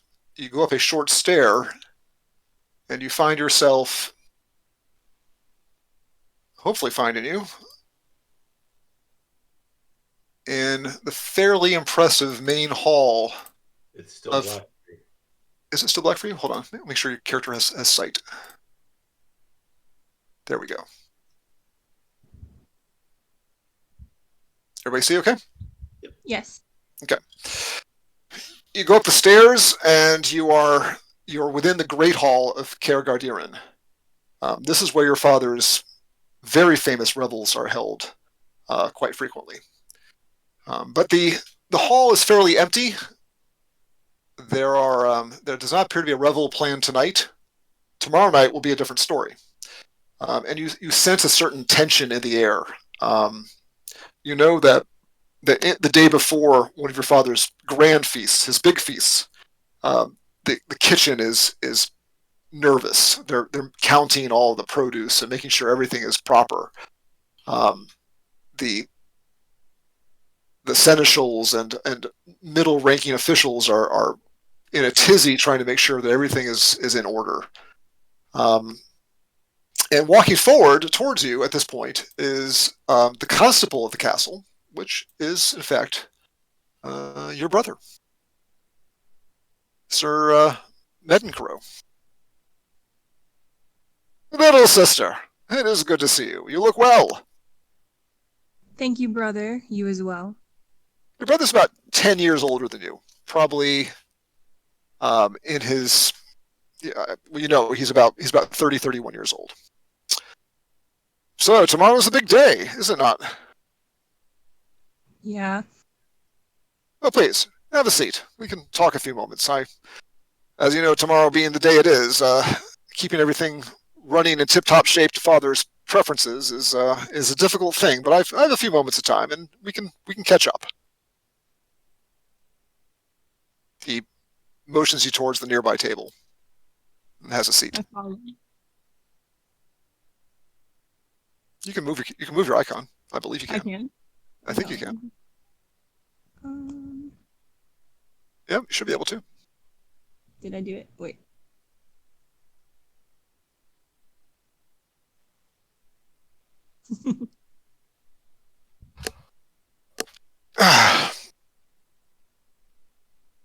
Well, I was never good at this kind of small talk. I thought I should tell you about the list tomorrow. There's some things you should know. It's not going to be easy to be a lady knight. I've seen this before. There's not many of you. And well, first off, it's good to see you, Brydget. I know that wasn't easy.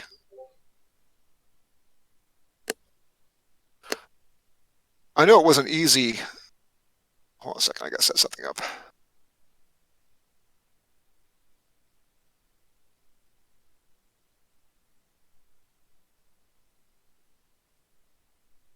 Give me a second.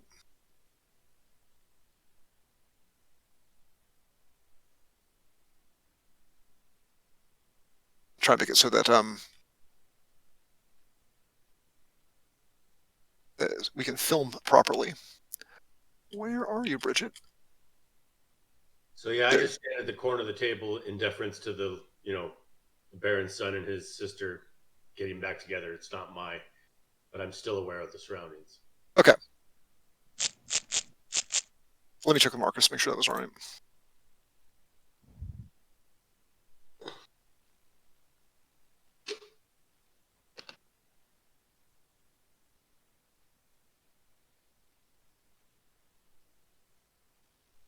Okay, I think that I fixed that. I know it wasn't. I know it wasn't easy being raised as sort of the odd the odd one out. And I know that mother was never very warm to any of us, but I know that she was especially difficult on you. Of course, you know that doesn't reflect on you as a person. That was her. But I know that didn't make it easier. I'm sure. So how has Uged treated you? Has he been well? I've heard he's an odd duck himself. I don't see much of him, to be honest. But he's been very generous. Our father, he I'm sure he chose Yged for a good reason. He's a good man. He has a good heart. He can be a bit foolish. I hear enough complaints about him and from father, but I think he's good at heart, is what I think father would say if we were to ask him. I think he wanted you to be someplace where you wouldn't be judged too harshly, being a squire and eventually a lady knight, and I think Yged was probably the right choice for that. Not that he wanted to make it easy on you, but he didn't want it to be harder than it should have been. Medden says kind of experimentally, I think, trying to see if you sort of agree with that. Yeah, Bridget's kind of looking at him like, why is he taking the time to explain something she already kind of understands? But she just kind of affirms him. She's like, yes, I agree with you, brother. So I know that I've been looking at the number of knights who've signed up tomorrow, and some of them cause me a bit of concern. And I just thought I would. Is your man here also going to joust?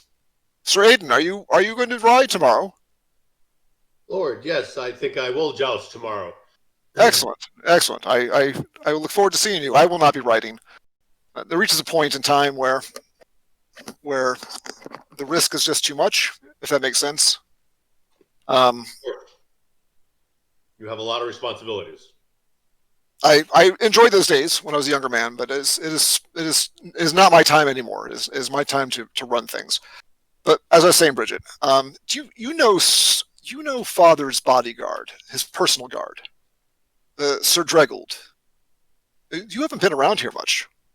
He kind of leans in and starts to talk. So it was after you had left here for Yged. He had a different guard. Captain of the guard was named Rorin Semos. Good man, good knight. Like Sir Aidan here, he is the second eldest. Father holds a manor. You know how it goes.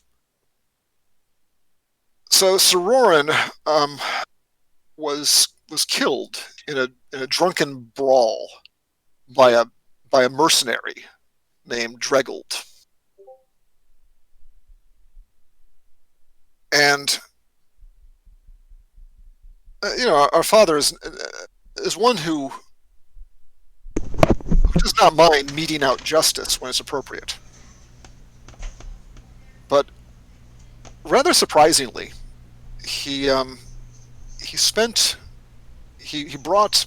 Dregold dragged up to court to pass judgment upon him. And father took one look at him, looked him in the eyes, and said, any man who can best my best knight in a drunken brawl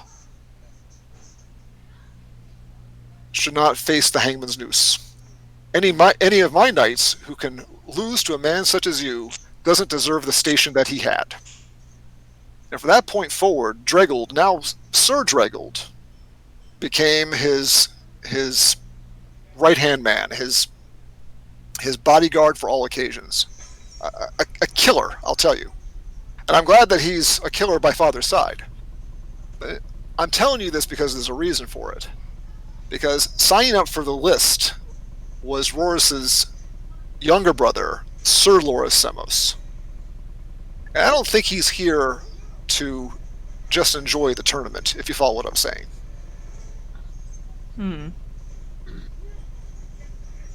He hasn't been turned away. I mean, he is a knight in good standing. But if you face him, I would be careful, is what I'm trying to tell you. Huh, that's concerning. Also, who's signed up for the list is, well, you'll be pleased to hear this one. Dame Baelna of Talarm has signed up. She is a lady knight from the Church of Larany. And I believe I was told that she chose to joust in this list because she had learned that you were becoming a lady knight. I think that she is here to support you. I'm not sure if you'll face her or not, but I expect that she will ride with earnestness and purpose and honor. I've heard nothing but good things about her. But Sir Loris, yes, is concerning is the right word for her.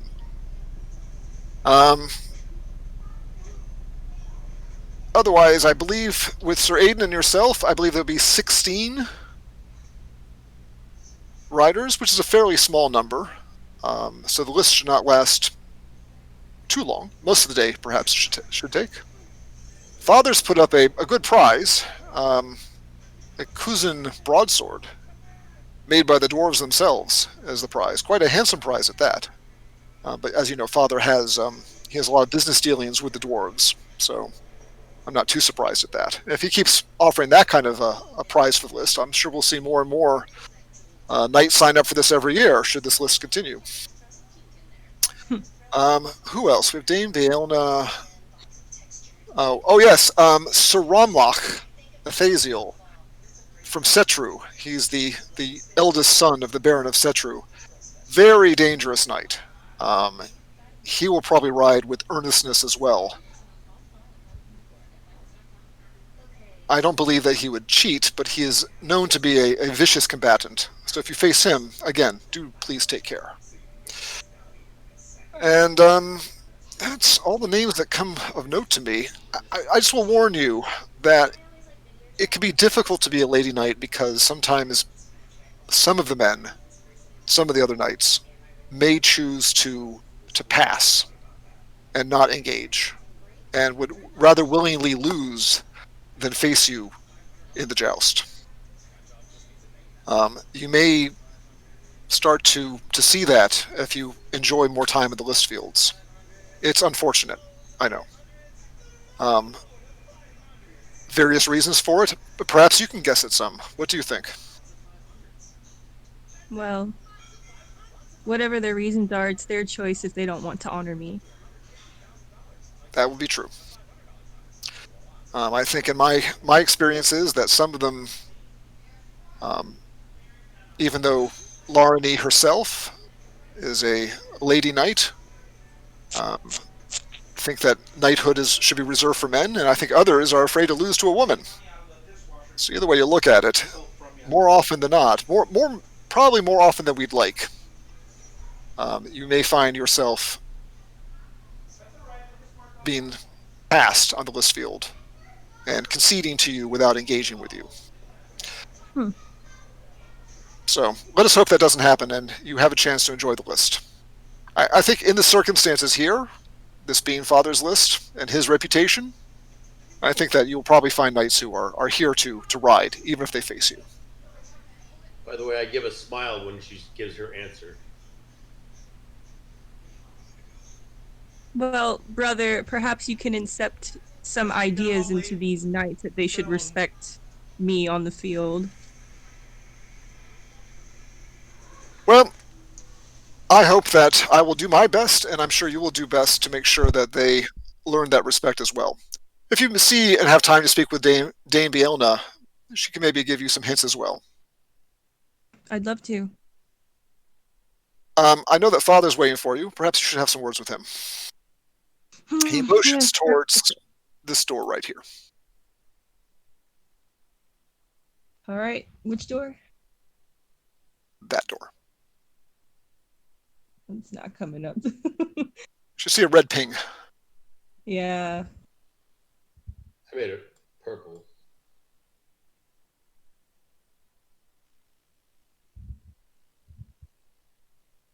right, there it is.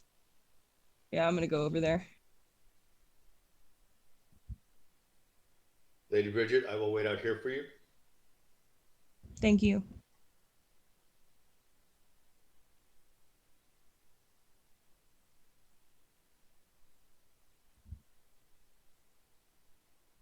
Going in? Yeah, I'm trying to get it in. Here we go. All right. Sir Dreggold is standing right there.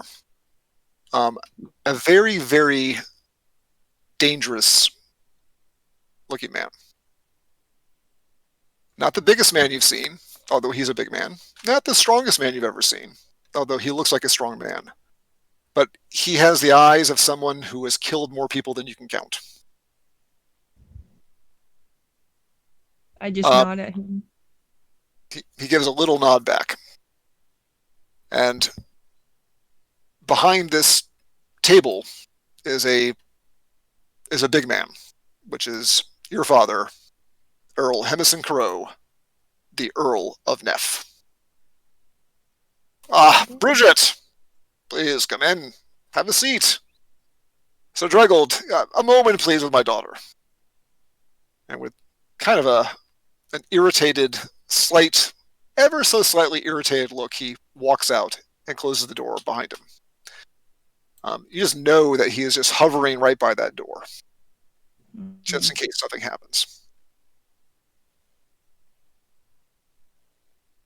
Father. There you go. There you go. I said so that's if I said in a thing where you're either glued to a hex or not glued to a hex. Got it. It was good to see you. It's been more years than it should have been. Has Yged been treating you well? Yes, Father, all is well. I'm glad to hear that.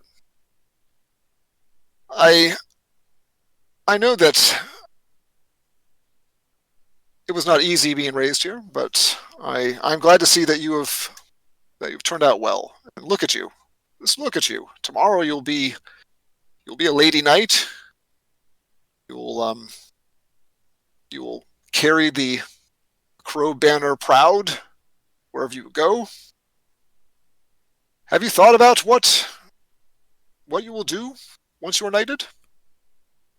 I truly haven't. I think that Yged is a good man. You should maybe stay with him for a while. I hear he plans on traveling some. I think that maybe having a crow there just to make sure he doesn't get into some foolishness or get himself killed is a good idea. What do you think? I suppose I could spend some time as a bodyguard. Well, I'm not saying a bodyguard. An advisor, a trusted confidant. I know that he favors you and appreciates you. We should maybe use that to our advantage. What do you think? If it would please you, Father, I shall. Well, I hope that pleases you as well. I've come to understand, and perhaps you can confirm this for me, that Yged plans on traveling up to the North Country, up to Orbal, to research some of his foolishness. Am I hearing that correctly? I've heard rumors, yes. You're in his household. I should think it'd be more than rumors. Well, I don't really bother myself with what he's up to. Well, if I'm honest. I'm encouraging you to maybe bother a bit more, perhaps. Try to keep an eye on him. He keeps strange company at times. And he has strange fancies that he engages in. And this travel to the north that he wishes to do is potentially dangerous, especially for him. He's not a man of arms like we are, well, like you are, especially. And he's not as astute a judge of character as Curos are. And I just would not want him. He is one of my bannermen. I would not want him to get into trouble. I'm not forbidding him from going. I just don't want him to get into trouble. And I think that you seeing the North Country might be a good thing for you as well. It is where Well, it is where you came from originally, after all, isn't it? I know we don't speak of it much. I raised you as I'd raise my natural-born children, and I consider you as much a daughter as my other daughters. But you are from the north, and maybe you should see the north yourself. I agree. Excellent. Well,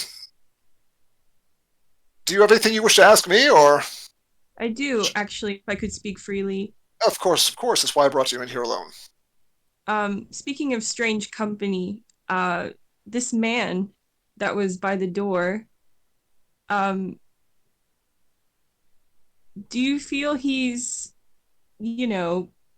personable to people here? Sir Dregel, do you mean? Yes. He's not personable in the slightest. He's a killer every day. The first day I saw him. But one thing Kuros are good at. He kind of leans in and looks you in the eye when he says it. Kuros can judge character, and I saw Sir Dregel, knowing that I could have hanged him as the ruffian he was, and I saw in him a man that if I spared him would serve me loyally for the rest of my life. And he has. And that's all I was looking for. I would want nobody better than him at my side. As I said at the time, any knight that was so easily bested by a ruffian does not deserve to be in my service. I gave him some time in my service to see how he did, and I believe that he is worthy of the knighthood that I gave him. Why do you ask? Oh, nothing. Just, it worried me slightly, but it was probably out of naivety. Please forgive me, Father. You have no forgiveness to ask. I sense that the question was only asked out of concern for me, which I appreciate, he says, leaning in again. She kind of nods and kind of looks at the ground.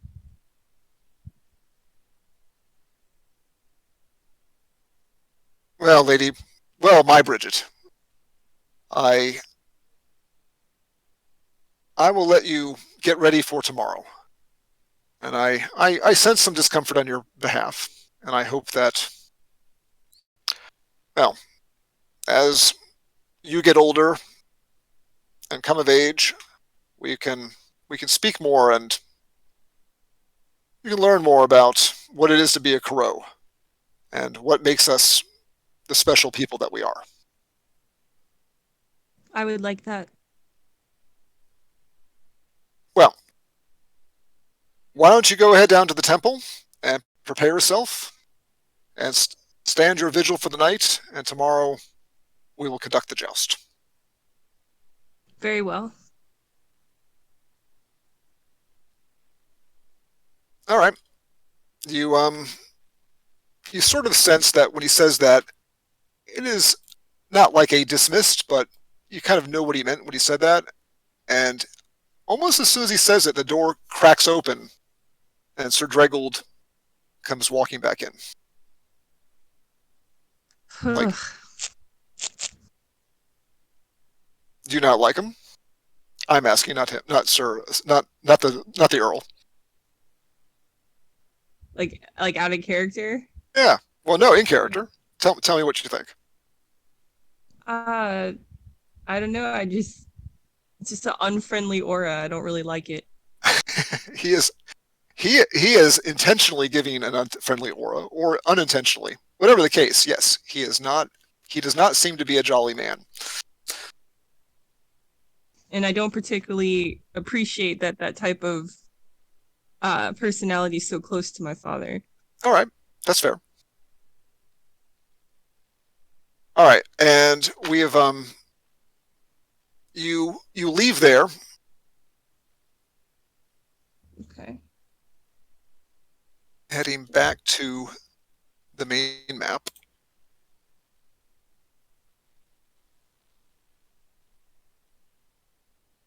And the main Church of Larani is located here. Not as grand as the one that you would find in someplace like Tashel. It's a small church, chapel. But you you go into there, and you are your armor is you take your armor off. You have a ritual bath. You put on white robes and a white cowl, and members of the clergy take your weapons and your armor, and you process through town. And they carry your weapons in front of you, and you walk through town after your ritual cleansing.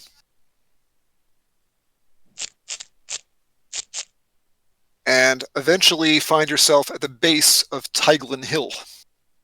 And they continue processing to the top of the hill and place your weapons and armor on a little altar that's at the top of the hill in front of the swordstone.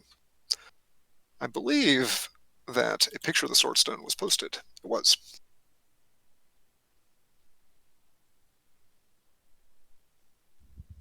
You follow behind them near sunset, and they walk down, and the ritual that you do as part of the knighthood is you stand before the altar in front of the swordstone and either kneel or stand through the night and contemplate the virtues of knighthood, and until the morning, when you're to retreat from the hill and go back to the chapel for the formal knighting ceremony.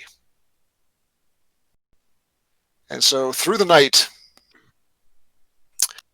you stand or kneel.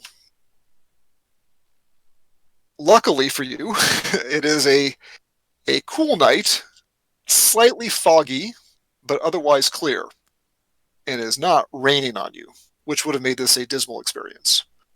But by the morning, it is chill and it is damp, but you have gotten through the night, although you were a little bit sleepy and a little grimy-eyed and feeling a little gritty. But you know that you kept a vigil through the night and contemplated your virtues, and never fell asleep and never sat. And in the morning, you retreat from the hill and arrive at the temple for your knighting ceremony, which we will do next time.